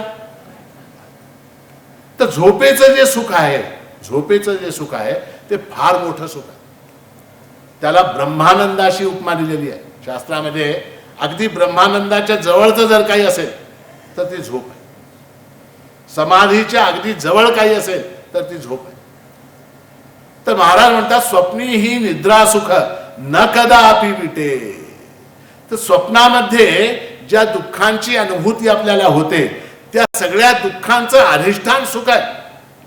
जर आपण झोपलोच नसतो, समजा झोपेमध्ये सुखाची अनुभूती झाली नसती, तर स्वप्नामध्ये दुःख झालं असतं का? सांगा. स्वप्नामधलं जे दुःख आहे ते झोपेच्या अधिष्ठानावर आहे. त्याला बॅकग्राऊंड मध्ये काय आहे, सुखच आहे. त्याला सुखच आहे. महाराजांनी एके ठिकाणी फार सुंदर म्हटलं, लहान मूल रडतं बरं का, लहान मूल रडतं. का रडतं? त्या रडण्यामुळे त्याला आनंदाची प्राप्ती होते म्हणून रडतं. त्या लहान मुलाला रडण्यामुळे आनंद प्राप्त होतो म्हणून ते रडतं. तर सांगण्याचं तात्पर्य काय, स्वप्नी ही निद्रा सुख न कदापि विटे. ज्याप्रमाणे सिनेमाचा पडदा असतो, सिनेमाचा पडदा, काल मला वाटतं मी बोललो या विषयावर, सिनेमाचा पडदा असतो. तर सिनेमाच्या पडद्यावर अनेक प्रकारची दुःख आपण पाहतो की नाही? अनेक प्रकारची दुःख पाहतो. तो विलेन असतो, तो अत्याचार करतो, त्या हिरोला त्रास देतो, त्याला मारतो आणि नाना प्रकारे छळतो, हे सगळं आपण पाहतो सिनेमात. पण त्याला आधार काय? आधार कशाचा आहे? पडद्याचा आहे. तो पडदा जर का तिथे नसला असता तर त्या विलेनची आणि त्या हिरोची आणि सगळ्यांची काय वाट लागली असते. नसतेच, ते कुठून आले असते? ते दुःख कशासाठी आहे? त्याचे खाली सुख आहे, सुखाचं एक अधिष्ठान आहे म्हणून त्याच्यावर तिथे दुःख आहे. हे लक्षात घेतलं पाहिजे. असं हे आनंदाचं स्वरूप वेदामध्ये वर्णन केलेलं आहे की आपलं स्वरूप जे आहे ते आनंद स्वरूप आहे. आता त्या आनंदाला आपण प्राप्त करून घेऊ शकतो का? त्या आनंदाला आपण प्राप्त करून घेऊ शकतो का? तर शास्त्रामध्ये म्हटलंय, आनंदाला तुम्ही प्राप्त करू शकत नाहीत. आनंदाला तुम्ही प्राप्त करू शकत नाहीत. का करू शकत नाहीत? यासाठी करू शकत नाहीत की ते तुमचं स्वरूप आहे. त्याला तुम्ही कसं प्राप्त करणार? कुठल्याही वस्तूच्या प्राप्तीसाठी ती वस्तू आपल्यापेक्षा भिन्न असावी लागते. कुठल्याही वस्तूच्या प्राप्तीसाठी ती वस्तू आपल्यापेक्षा भिन्न असावी लागते. आता मला ही पुष्पमाला प्राप्त झाली, ही पुष्पमाला माझ्यापासून भिन्न आहे. दत्तप्रभूंची ही मूर्ती प्राप्त झाली, ही मूर्ती माझ्यापासून भिन्न आहे. कुठलीही वस्तू जर का कुठली वस्तू प्राप्त करायची असेल ती वस्तू भिन्न असावी लागते. आनंद हे स्वरूप असल्यामुळे ते माझ्यापेक्षा भिन्न नाही, माझ्यापेक्षा वेगळं नाही, म्हणून त्याला मी प्राप्त करू शकत नाही. त्याला प्राप्त करू शकत. मग काय? ते प्राप्तच आहे, ते सदा सर्वदा प्राप्त आहे. मग जर प्राप्त असेल तर त्याची अनुभूती मला का होत नाही? सदा सर्वदा मला सुख का होत नाही? सदा सर्वदा मला आनंद का होत नाही? तर त्याचं कारण आहे. त्याचं कारण शास्त्रामध्ये असं सांगितलेलं आहे की हे जे आनंद आहे, हे जे सुख आहे, हे कसं आहे की तुम्ही चंद्रमा पाहिला, चंद्राला पाहिला, चंद्राचा प्रकाश पाहिला की नाही? चंद्राचा प्रकाश पाहिला. आता चंद्र हा स्वयंप्रकाशित आहे का? चंद्र हा स्वयंप्रकाशित नाही. चंद्राचा जो प्रकाश आपल्याला प्राप्त होतो तो कशामुळे होतो? तर सूर्याचा प्रकाश चंद्रबिंबावर प्रतिबिंबित होऊन तो आपल्यापर्यंत येतो. बरोबर आहे, हे सगळ्यांना माहीत असलेली गोष्ट आहे. त्याचप्रमाणे आपला जो स्वरूप आहे आत्मा, त्या आत्म्याचं आनंद रूप जे आहे ते आपल्या मनामध्ये प्रतिबिंबित होते. आता महत्वाची बाब आली बरं का. आता महत्वाची बाब की आनंद हे आपलं स्वरूप आहे आणि हे आपलं जे स्वरूपभूत असा आनंद आहे ते मनामध्ये प्रतिबिंबित होतं. आणि ज्यावेळी ते मनामध्ये प्रतिबिंबित होतं त्यावेळी आपल्याला सुखाची अनुभूती होते, आणि ज्यावेळी ते प्रतिबिंबित होत नाही त्यावेळी सुखाची अनुभूती होत नाही. आता एक छोटासा दृष्टांत देऊन तुम्हाला हे समजावून सांगतो.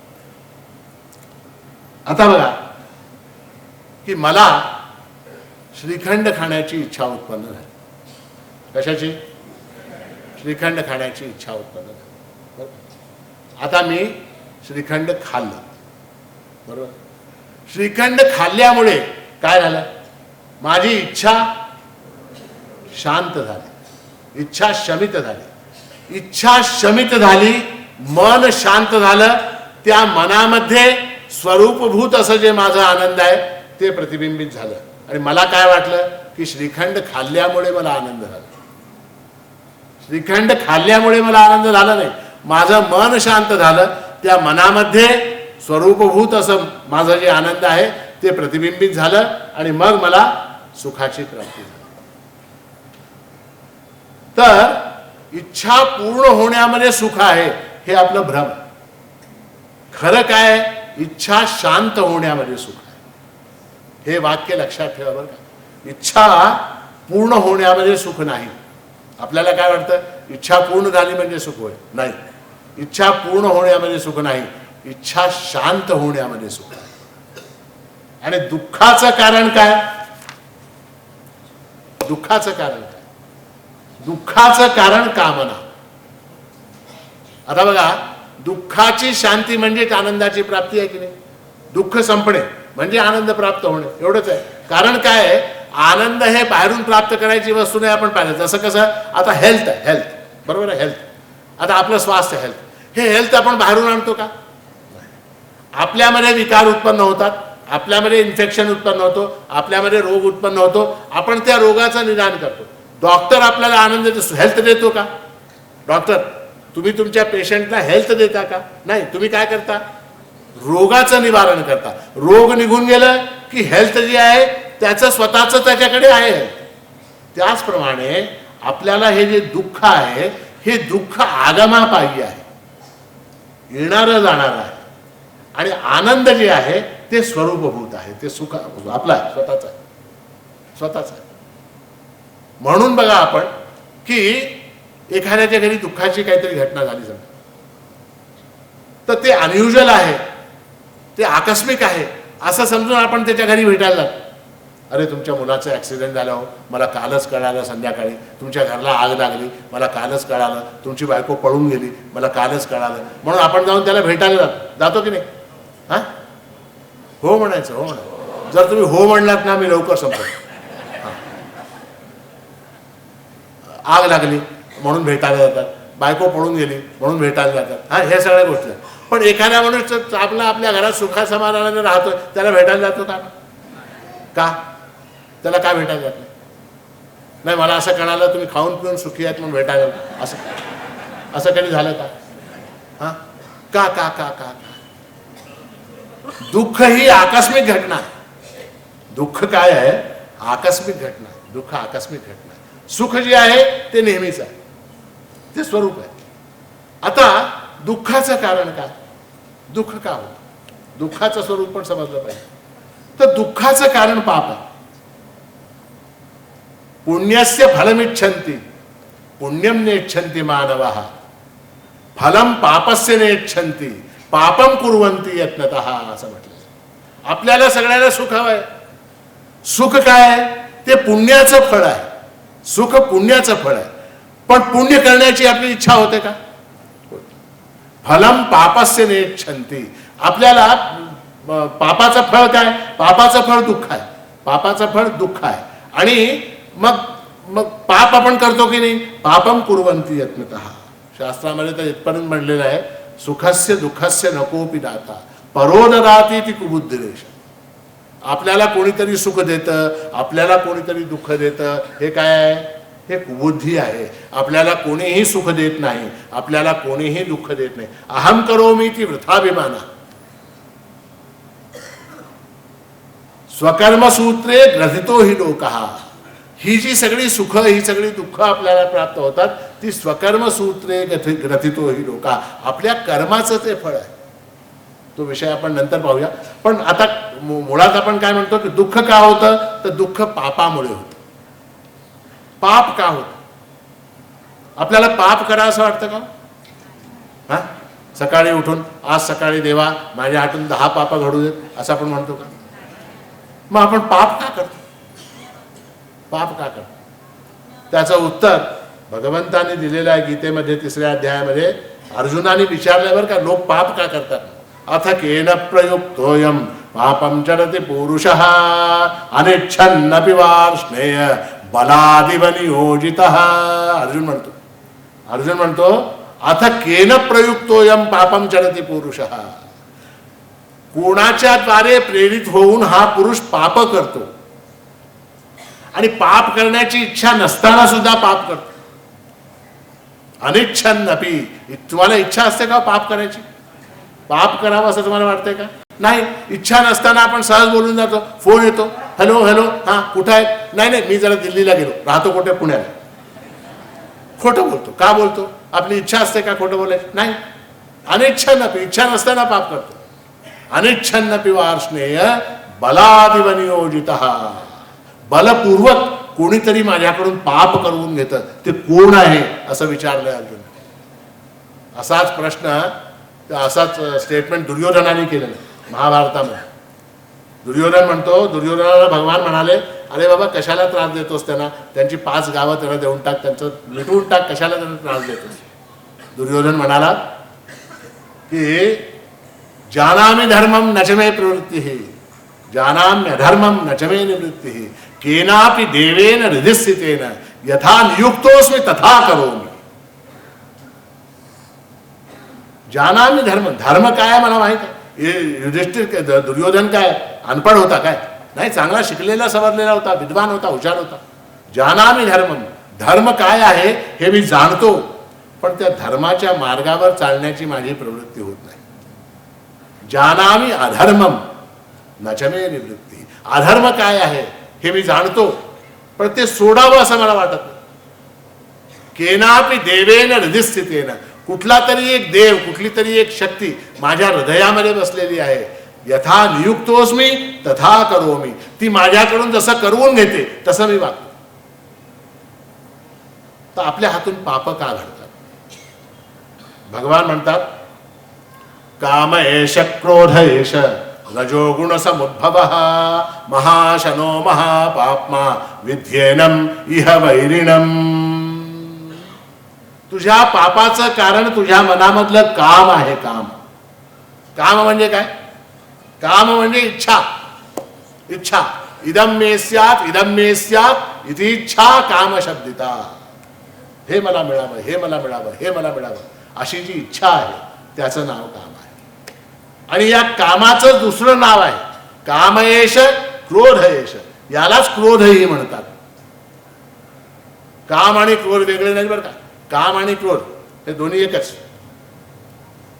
क्रोध म्हणजे काय? कामनेमध्ये जेव्हा प्रतिबंध निर्माण होतो त्यावेळेला त्याचं रूपांतरण कशात होतं? अगये चहाण. कोण म्हणाला? कोण म्हणाला? नवरा म्हणाला. अगये चहाण म्हणाला. कामना कशाची? चहा पिण्याची. मी काय तुमच्या बापाची नोकर आहे का? काय झालं? प्रतिबंध निर्माण झाला. क्रोध. क्रोध. आणि त्याचा आणखीन एक भाऊ आहे बरं का. ती कामना जर पूर्ण झाली तर त्याचं रूपांतरण लोभामध्ये होतं. काम क्रोध लोभ. एक कामापासून कामना इच्छा ही जड आहे, ही मूळ आहे. त्या 16व्या अध्यायामध्ये भगवान म्हणतात त्रिविधम नरकस्येदम द्वारम नाशनम आत्मनः काम क्रोधस्तथा लोभ तस्मात् एतत्त्रयं त्यजेत. नरकाला 3 दरवाजे आहेत. किती? का? तिथे जाणाऱ्यांचं रश जास्त आहे, जाणाऱ्यांची गर्दी खूप आहे, म्हणून तिथे किती? 3 दरवाजे आहेत. त्रिविधम नरकस्येदं द्वारं नाशनमात्मनः. कुठले 3 दरवाजे कोणचे?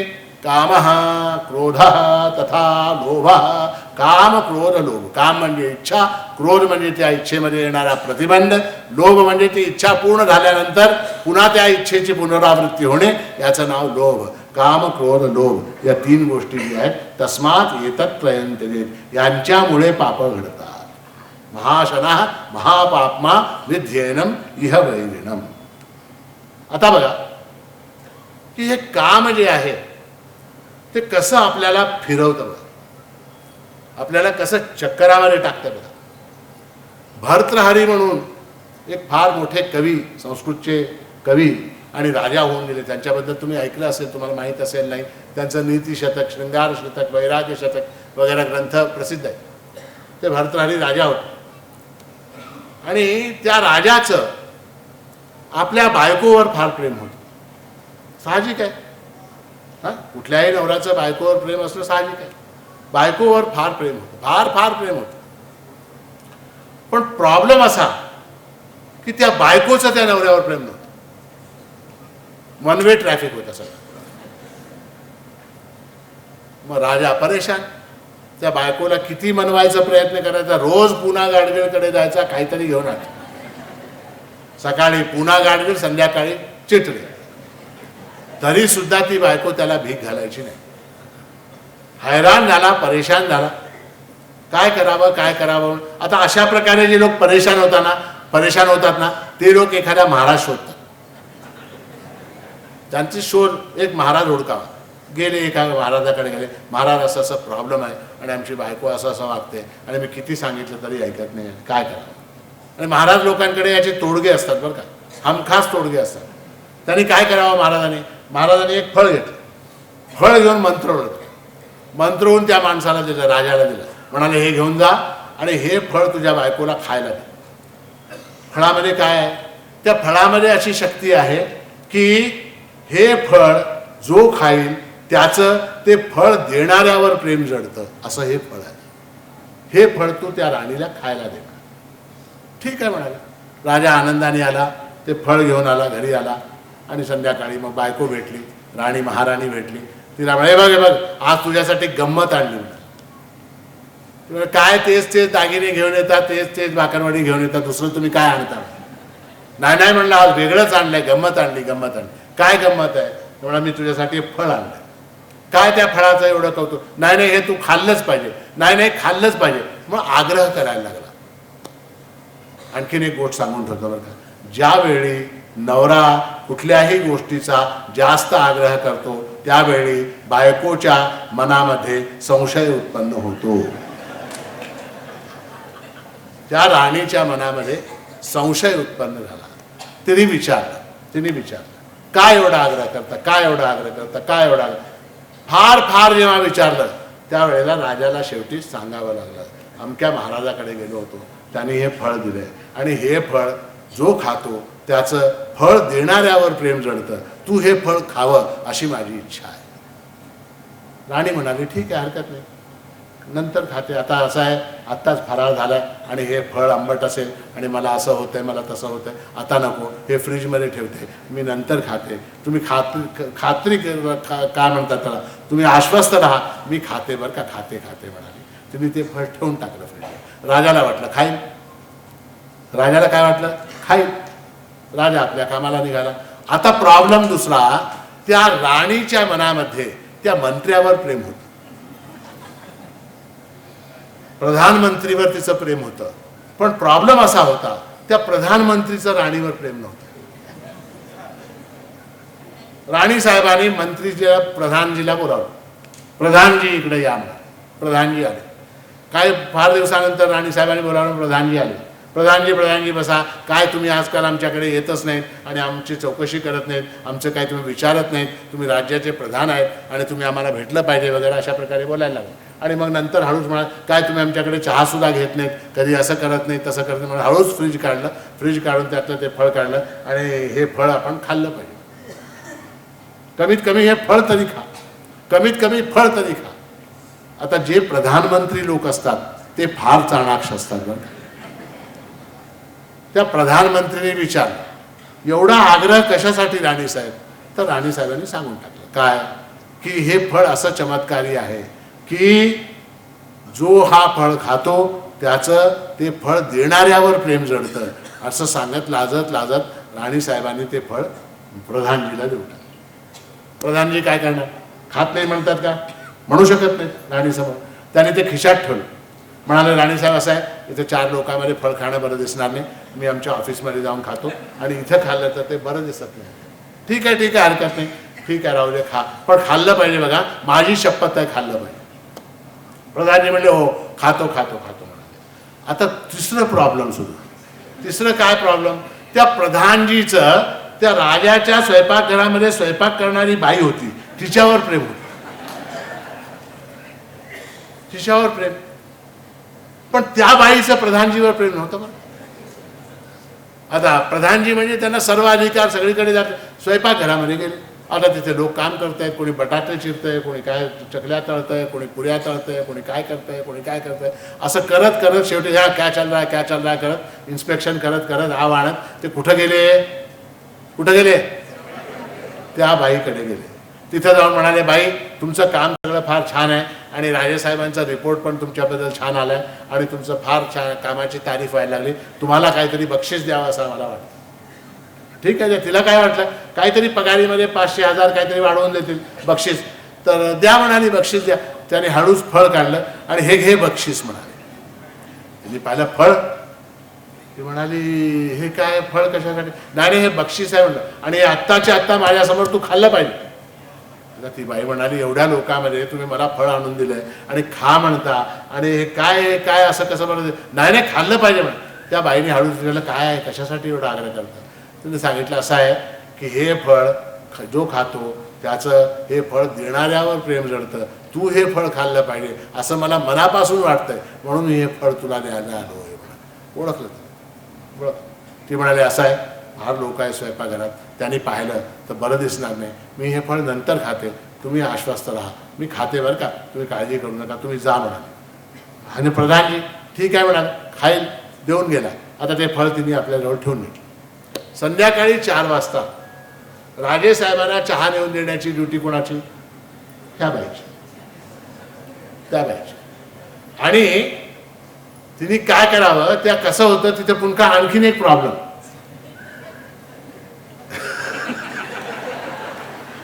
आणखीन एक प्रॉब्लेम, काय प्रॉब्लेम तुम्हाला आला असेल अंदाजा, काय काय हा, त्या बाईचं राजावर प्रेम होतं, त्या बाईचं राजावर प्रेम होतं हा आणि राजाचं नव्हतं. आता हिने काय करावं, चहा चकली लक्ष्मीनारायण चिवडा हे सगळे एका ट्रेमध्ये सजवून ते फळ ठेवलं.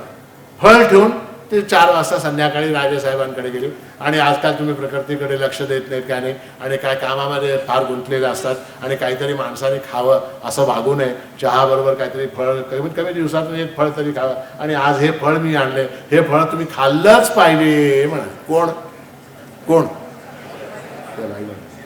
राजाने पाहिलं ते फळ हातात धरलं, ते पाहिलं, तो म्हणाले हे फळ तर महाराजाने दिलेलं फळ आहे, हे इथं कसं आलं म्हणाला, महाराजाने दिलेलं फळ इथं कसं आलं म्हणाला. मग राजाने चौकशी केली आणि चौकशी अंती काय त्याला कळालं की हे कुठलंच खरं नाही, ही कुठलीच कामना खरी नव्हे. आणि शेवटी त्या भर्तृहरीने संन्यास आश्रम स्वीकार केला. संन्यास आश्रम स्वीकार करून तो भर्तृहरी मोठा योगी झाला, मोठा कवी झाला, मोठा साहित्यकार झाला आणि अशा प्रकारची त्याची कथा आहे. तर सांगण्याचं माझं तात्पर्य एवढं आहे की कामना जी आहे ही आपल्याला फिरवत असते, आपल्याला फिरवत असते. एक कामना पूर्ण झाली की त्यातून दुसरी कामना उद्भवते, ती दुसरी पूर्ण झाली की तिसरी उद्भवते. आणि त्याची गंमत अशी आहे, त्याची गंमत अशी आहे की कामना ज्या प्रमाणामध्ये वाढते त्या प्रमाणामध्ये दुःख होते, हे लक्षात घ्या. ज्या प्रमाणामध्ये कामना वाढते त्या प्रमाणामध्ये दुःख होतं. साधं उदाहरण देतो, स्वतःच देतो, दुसऱ्याचं नको. 5 दिवस झाले मला पुण्याला येऊन, 5 दिवस झाले पुण्याला आलो. माझ्या मनामध्ये एक कामना बरं का, पुण्याचे लोक श्रीमंत आहेत, पुण्याचे लोक उदार आहेत, पुण्याचे लोक सुधी आहेत.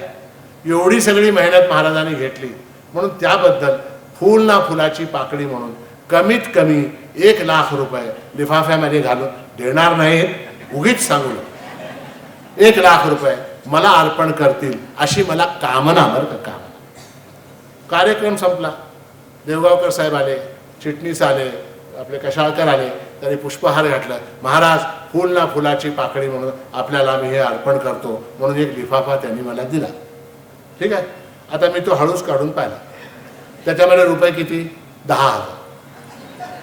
माझं लॉस किती झालं सांगा, गणित करून सांगा. माझं लॉस किती? 90,000चा लॉस. आणि जर का मी कामना केली 2 लाख रुपये देतील पुण्याचे लोक अशी कामना केली, हा, आणि तिथे फक्त 10,000 निघाले तर माझा लॉस किती? हा, 1,90,000. मी 10 लाखाची अपेक्षा केली आणि तिथे फक्त 10,000 निघाले तर माझा लॉस किती? 9,90,000. ज्या मानाने, ज्या प्रमाणाने कामना वाढत जाते, ज्या मानाने, ज्या प्रमाणाने कामना वाढत जाते त्या प्रमाणाने आपलं दुःख वाढत जातं, लॉस वाढत जातं, लॉस वाढत जातं. आणि भगवंतानी सुद्धा म्हटलेलंच आहे की कामना जी आहे ही दुःखाला कारणीभूत आहे, सर्वनाशाला कारणीभूत आहे. ध्यायतो विषयात पुंसः संगस्तेषु उपजायते, संगात संजायते कामः, कामात क्रोधोभिजायते, क्रोधात भवति सम्मोहः, सम्मोहात स्मृतिविभ्रमः, स्मृतिर्भ्रंशात बुद्धिनाशः, बुद्धिनाशात प्रणश्यति, प्रणश्यति. त्याचा नाश होऊन जातो. दुःख तर दूरची गोष्ट आहे, नाश होतो असं भगवान म्हणतात. कामनेमुळे नाश होतो, कामनेमुळे पाप घडतो. आमची आजी आम्हाला एक कहाणी सांगायची. मी फार लहान होतो, आमची आजी सांगायची. एक संन्यासी होता, त्याच्याकडे फक्त एक लंगोटी होती, एकच लंगोटी. आणि तो संन्यासी पहाटे 4 वाजता उठून नदीमध्ये स्नानाला जायचा. का? कशासाठी? का? एकच लंगोटी होती. नदीला इतर लोक येण्याच्या आधी तो जायचा आणि कमरेभर पाण्यामध्ये तिथेच ती लंगोटी फेडायची, तिथेच पिळायची, तिथेच नेसायची, पुन्हा बाहेर यायचं. अशा प्रकारे त्याचं जीवनक्रम होतं संन्यासाचं. पुण्याचे लोक त्याचे शिष्य होते. एकदा गेले, महाराज तुमचं सांगा कसं काय चाललंय, सगळं व्यवस्थित चाललंय की नाही? महाराज म्हणाले सगळं व्यवस्थित चाललंय बा, मला काही त्रास नाही, काही त्रास नाही, सगळं ठीक चाललंय. नाही नाही, आम्हाला काहीतरी सेवा सांगा महाराज. असं कसं? तर एकदा महाराज बोलून गेले बरं काय की माझ्याकडे फक्त एकच लंगोटी आहे आणि त्यामुळे मला पहाटे 4 वाजता थंडीत उठावं लागतं, हे एकच त्रास आहे. पुण्याचे लोक म्हणले महाराज त्यात काय मोठी गोष्ट आहे, तुम्ही मागून मागून काय मागितलं? लंगोटीच मागितली ना. पुण्याच्या लोकांनी चंदा केला, सगळ्या भक्त लोकांनी मिळून कॉन्ट्रीब्युशन केलं. त्या कॉन्ट्रीब्युशनमध्ये एक 4 लंगोट्या विकत नवीन आणून महाराजांना अर्पण केल्या. महाराज प्रसन्न झाले. आता एकेच्या ठिकाणी 4 लंगोट्या झाल्या. आता काय? आता 4च्या ऐवजी 6 वाजता जायला स्नानाला, 6 वाजता उठून स्नानाला जायला.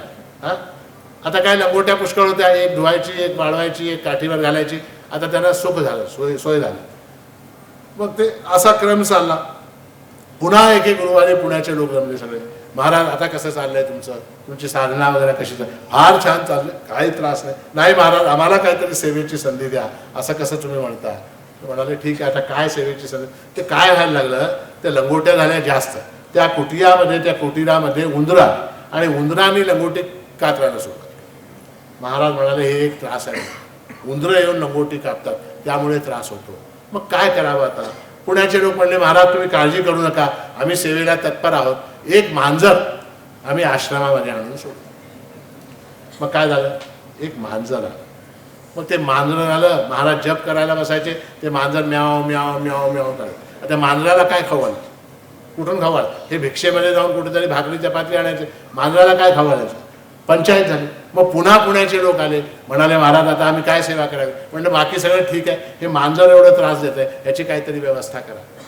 पुण्याचे लोक म्हणले काय महाराज एवढी काय मोठी गोष्ट आहे, एक असं करू, गोदान हे श्रेष्ठ आहे, आम्ही एक गाय तुम्हाला देतो आणि त्या गायीचं दूध तुम्ही पिळा, मांजराला थोडं पाजा, तुम्ही थोडं प्या आणि आनंदाने साधना करत राहणार. ठीक आहे म्हणाले, हरकत नाही. गोदान झालं, एक गाय आली आश्रमामध्ये. आता महाराजांनी काय करावं, सकाळी जावं, स्नान करावं, गाईचं दूध पिळावं, स्वतः थोडं प्यावं, त्या मांजराला थोडं द्यावं आणि जप करत बसावं. असा क्रम काही दिवस चालला. पण ते गाय जी होती तिला काहीतरी व्यवस्था करायला पाहिजे की नाही. आता त्या गाईला चारायला घेऊन जायला पाहिजे, त्याला धुवायला पाहिजे, त्याला शेण काढायला पाहिजे, सगळी व्यवस्था केली पाहिजे. आता ते महाराजांना जमेना. पुण्याचे लोक आले पुन्हा, म्हणाले महाराज काय आता काय सेवा करावी, आता काय सेवा करावी. मला काय नाही म्हटलं, सगळं ठीक आहे, ते गायीची एवढी काहीतरी व्यवस्था केली तर बरं होतं. ठीक आहे म्हटलं, पुण्याचं काय मोठी गोष्ट आहे, एक पोरगा आहे, तो गुराखी आहे, त्याला आणून आश्रमात सोडून देतो, तो गाईला चरायला घेऊन जाईल, दूध पिळेल, त्या मांजराला थोडं पाजेल, स्वतः थोडं पिईल, तुम्हाला थोडं पाजेल, सगळी व्यवस्था होईल. एक पोराला आणून सोडून दिलं. आता ते 13-14 वर्षाचं पोरगं, त्याला आणून आश्रमात सोडल्यावर आता तो आला. आता तो आल्यानंतर काय झालं, आता तो जायचा, गाय चालून आणायचा, दूध पिळायचा. आता ते पोराचं कसं व्हावं, एवढ्याशा दुधावर त्या पोराचं पोट कसं, महाराजांना झोळीमध्ये कधी भाकरी मिळेल ना मिळेल, आता त्या पोराचं कसं व्हावं. आता काय करावं. पुण्याचे लोक पुन्हा आले, म्हणाले महाराज काय करावं, आता काय व्यवस्था, तुमची काय सेवा आम्ही करावी, आम्हाला काहीतरी सेवेची संधी द्या. महाराज म्हणाले सगळं ठीक आहे, त्या पोराची व्यवस्था होत नाही, त्याला कोणीतरी भाकऱ्या करून घालायला पाहिजे, चपात्या पोळ्या करून घालायला, ते कसं व्हावं. तर मग शेवटी पुण्याच्या लोकांनी असं ठरवलं. म्हणाले महाराज असं आहे की एक बाई आहे आणि तिला मागे पुढे कोण नाही आहे आणि तिला आणून आम्ही आश्रमामध्ये सोडतो आणि ती चपात्या करेल, पोळ्या करेल, स्वयंपाक करेल, पोराला घालेल, तुम्हाला घालेल, गाईचं सगळी व्यवस्था होते, आश्रमाची सगळी व्यवस्था होते. ठीक आहे म्हणाले. महाराज म्हणाले ठीक आहे, पाठवून द्या म्हणाले. मग त्या बाईला आणून आश्रमामध्ये ठेवून दिलं. पुढच्या वर्षी जेव्हा पुण्याचे लोक आले त्यावेळेला ते आश्रम गृहस्थ आश्रम होऊन गेलं होतं. गृहस्थ आश्रम झालं ते. पहा, एका लंगोटीपासून सुरू झालेली गोष्ट, एका लंगोटीपासून सुरू झालेली गोष्ट आणि ती कुठे गेली. गृहस्थ आश्रम, संन्यासाचं आश्रम गृहस्थ आश्रम झालं का. काम एष, क्रोध एष. तर सांगण्याचं तात्पर्य काय आहे की दुःख जे होतं ते कामनेमुळे होत असतं. कामनेमुळे, नुसतं कामनेमुळे नाही, कुठलाही मनातला विकार हा दुःखाला कारणीभूत आहे. आता समजा थोड्या वेळाकरता मी तुम्हाला विचारतो, सकाळी उठलात तुम्ही, तुम्हाला राग आला, समजा कुठल्या तरी गोष्टीवरून तुमच्या पोरावर राग आला, मुलावर राग आला. ज्या वेळेला तुम्हाला राग येतो त्यावेळेला आनंद होतो का. माझ्या प्रश्नाचं उत्तर द्या. जेव्हा राग, क्रोधामध्ये आनंद संभवत नाही, कामामध्ये आनंद संभवत नाही. ज्या वेळेला कामना उठते मनामध्ये, अमुक वस्तू प्राप्त व्हावी ही इच्छा जेव्हा मनामध्ये असते त्यावेळेला सुख होतं का. नाही, ती इच्छा शमित झाल्यानंतर सुख होतं. ती इच्छा, त्या इच्छेचं शमन झाल्यानंतर सुख होतं. म्हणून कामामध्ये सुद्धा आनंद नाही, क्रोधामध्ये. आता समजा तुम्ही तुमच्या शेजाऱ्याच्या घरी गेला, तिथे तुम्ही पाहिलं काय, त्याच्याकडे 70 इंच मोठा टीव्ही आहे असं पाहिलं. तुमच्या मनामध्ये ईर्ष्या उत्पन्न झाली, त्यावेळेला तुम्हाला आनंद होतो. आनंद होतो का. तर मत्सरामध्ये सुद्धा आनंद संभवत नाही. कामामध्ये, क्रोधामध्ये, मत्सरामध्ये, काम, क्रोध, मद, अहंकार जेव्हा होतो त्यावेळेला आनंद संभवतो का. होत नाही. तर या कुठल्याही विकारामध्ये आनंद संभवत नाही. तर आनंद केव्हा होतो, तर आनंद फक्त एका परिस्थितीमध्ये होतं, ज्या वेळेला मन शांत होतं त्यावेळेला आनंद होतो. सगळ्यात जास्त आनंद कधी होतो आपल्याला, झोपेमध्ये. सगळ्यात जास्त आनंद झोपेमध्ये. आणि त्या झोपेच्या सुखासाठी आपण इतर सगळ्या सुखांचा त्याग करायला तयार असतो. झोपेच्या, झालं संपवतो, वेळ झाली, मला माहिती कल्पना आहे, कारण पुण्यामध्ये वेळेचं बंधन पाळणं आवश्यक झालं, वेळ झाली. तर झोपेचं जे आनंद आहे ते आनंद आपण कुठल्याही किमतीवर सोडायला तयार नाही. आपण एक खेळ खेळू, समजा मी असं म्हणतो आज तुम्ही झोपायचं नाही, तुम्हाला 1 लाख रुपये देतो. कबूल का सांगा. उद्या झोपायचं नाही, 2 लाख देतो. परवा झोपायचं नाही, 3 लाख देतो. चौथ्या दिवशी झोपायचं नाही, 4 लाख देतो. आणि जर काय एखादी डुलकी लागली तर दुप्पट पैसे परत देणार. तयार आहेत का तुम्ही. मनुष्य झोपेसाठी सगळं सोडायला तयार असतो. झोपेसाठी बायको आहे, अत्यंत सुंदर आहे, अत्यंत रूपवती आहे, अत्यंत गुणवान आहे, अत्यंत सुशील आहे, सगळी आहे, पण झोप आलेली असताना त्या बायकोचा काय उपयोग. पैसा आहे, पैसा पैसा. हा, आता समजा तुमच्या उशाखाली एक 10 लाख रुपये आहेत, उशाखाली 10 लाख रुपये आहेत. ते 10 लाख रुपयाचा आणि तुमच्या झोपेचा काही संबंध आहे का? किंवा 10 लाख आहेत म्हणून झोपेमध्ये सुख होतं का? एक बघा तुम्ही की आपल्याला असं वाटतं की वस्तू प्राप्त करण्यामध्ये आपल्याला सुख आहे. खरं असं आहे त्या वस्तूचा त्याग करण्यामध्ये सुख आहे. झोपेच्या वेळी आपण त्याग करतो की नाही त्या वस्तूचा? बायकोचा त्याग करतो, मुलाचा त्याग करतो, पैशाचा त्याग करतो, दागिन्याचा त्याग करतो, घरचा त्याग करतो, देहाचा सुद्धा आपल्याला विस्मरण होतं. या सगळ्या गोष्टी आपण सोडून देतो आणि झोपेचा आनंद घेतो. झोपेचा आनंद हे सर्वश्रेष्ठ. त्यासाठी म्हणून वाटेल ते करायला तयार, वाटेल ते करायला तयार. आणि झोपेमध्ये आनंदाची अनुभूती का होते? का होते? त्यावेळी मन अगदी प्रशांत असतं, मन अगदी शांत असतं, प्रशांत असतं. आणि त्या प्रशांत अशा मनामध्ये आत्मानंद हा प्रतिबिंबित होतो. म्हणून स्वरूपभूत असं सुख आपल्याला प्राप्त होतं. तर सांगण्याचं तात्पर्य असं आहे की ते झोपेमध्ये जे सुख आहे, झोपेमध्ये जे सुख आहे ते सुख जागृतीच्या वेळेला सुद्धा जर आपल्याला मिळालं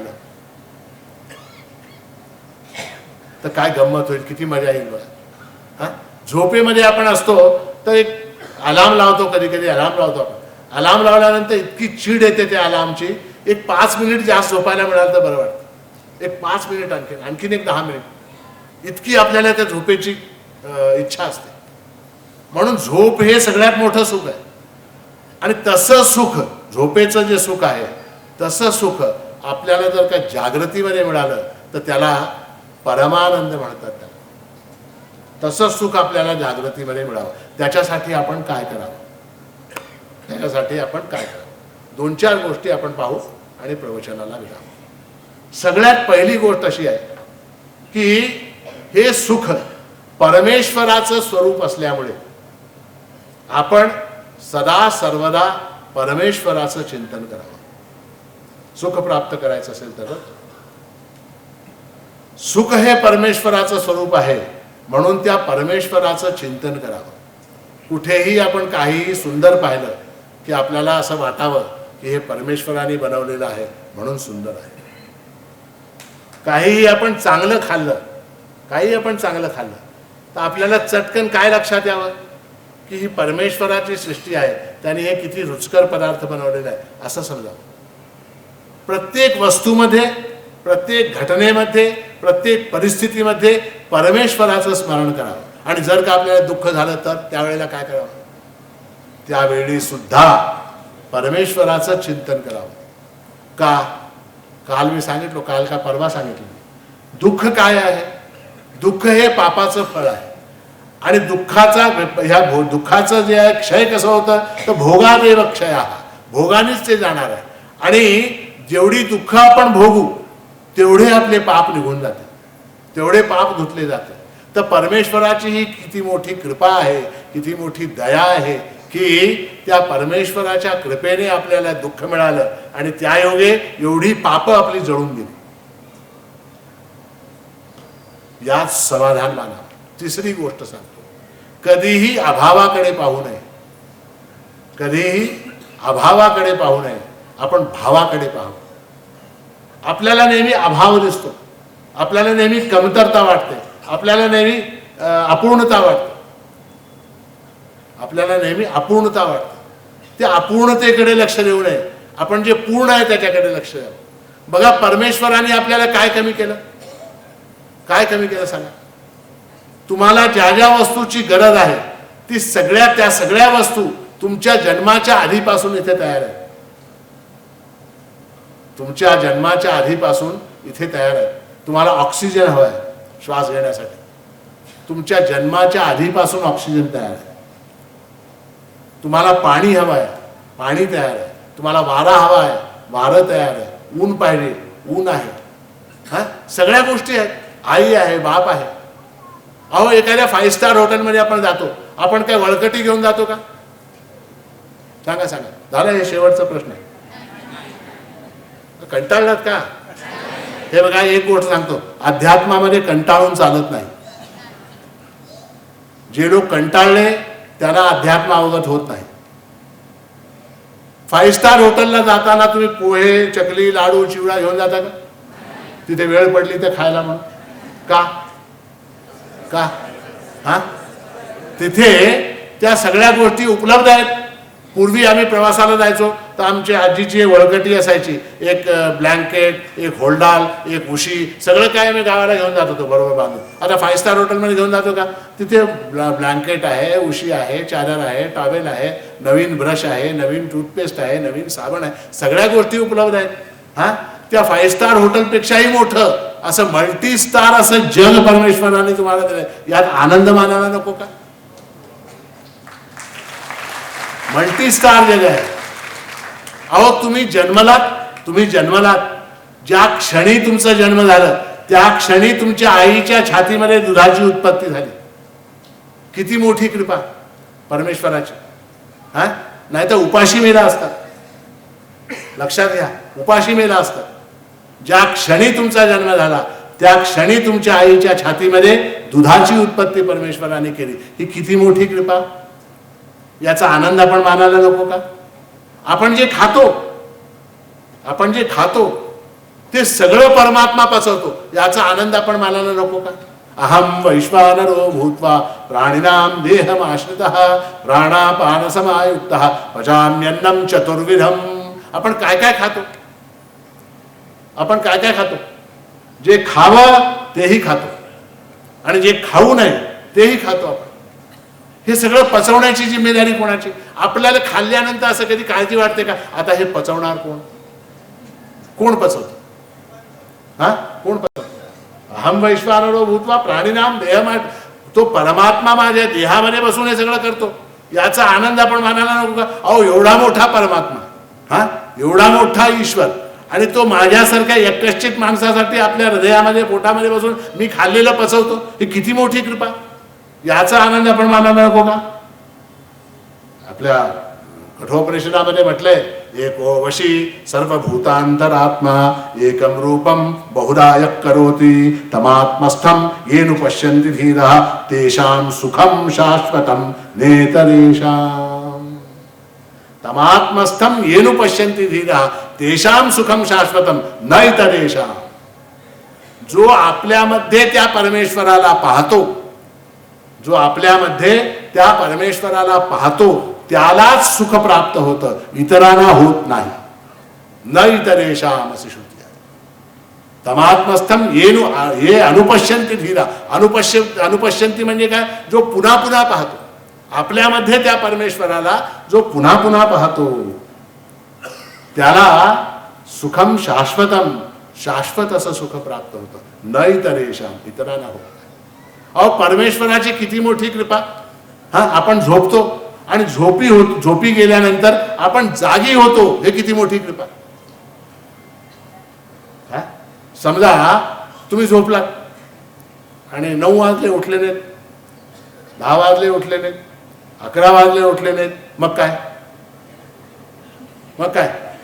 घरासमोर एक शामियाना टाकून खुर्च्या मांडायच्या तेवढ्या बाकी.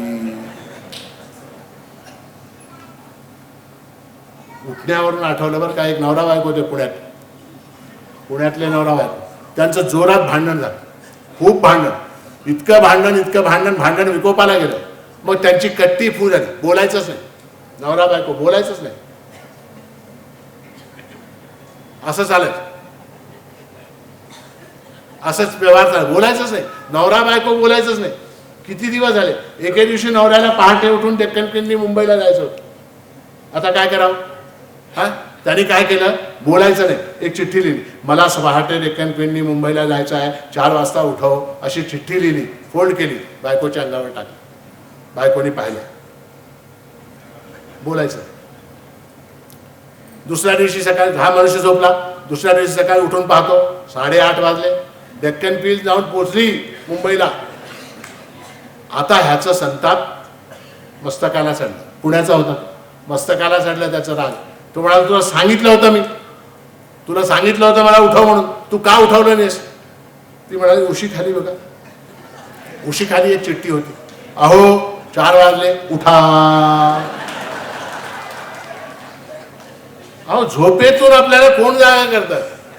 परमात्मा जागी करतो. हे लक्षात घ्या, हे लक्षात घ्या. यात सुख आहे की नाही? हे बघा, एक मामूली एकष्टीत नोकर जर आपल्याला मिळाला, पुण्याला वगैरे मुंबईला नोकर मिळत नाही घरी काम करणार, घरी काम करायला नोकर मिळत नाहीत आपल्याला. हा, राम्या गोम्या सोम्या वगैरे अशा प्रकारचे नोकर मिळत नाहीत. आणि साक्षात परमात्मा हा तुमची नोकरी बजावतो, ह्याच्यापेक्षा मोठा आनंद दुसरं काय? विचार करा, विचार करा. तमात्मस्थम ये अनुपश्यंती धीराः.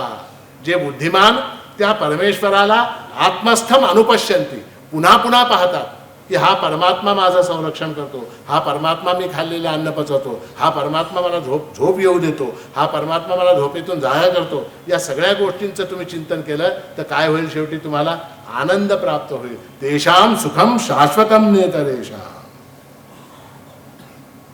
ते सुख जे आहे अशा माणसाला प्राप्त होतं, न इतरेषाम. अशा प्रकारचा आनंद, अशा प्रकारचं सुख हे तुम्हा सगळ्यांना सदा सर्वदा प्राप्त हो, असा शुभाशीर्वाद देऊन आणि तुमचं सगळ्यांचं कल्याण हो, तुमचं सगळ्यांचं मंगल हो, तुमचं सगळ्यांचं शुभ हो आणि परमेश्वराची भक्ती करण्याची बुद्धी तुम्हाला तो प्रभू परमात्मा देव, अशी मंगल कामना करून असा शुभाशीर्वाद देऊन माझं हे प्रवचन या ठिकाणी मी थांबवतो. कारण वेळ बरीच झालेली आहे आणि तुम्ही सगळे इतक्या आपुलकीने आणि इतक्या मोठ्या संख्येने इथे उपस्थित झालात याचा खूप खूप आनंद आहे. आणि तुम्हाला सगळ्याला मी निमंत्रण देतो, तुमच्या घरापर्यंत येऊन निमंत्रण देतो की येत्या फाल्गुन महिन्यामध्ये माणिकनगरला मोठा उत्सव होणार आहे. 11 ते 18 मार्चपर्यंत वेदांत सप्ताह महोत्सव आहे. त्या महोत्सवाला तुम्ही सर्वांनी यावं, सकुटुंब सपरिवार यावं, प्रभूंच्या समाधीचं दर्शन घ्यावं, प्रसाद घ्यावं, कृतार्थ व्हावं, एवढं सांगून माझ्या वाणीला विराम देतो. अवधूत चिंतन श्री गुरुदेव दत्त सद्गुरु माणिक प्रभु महाराज की जय.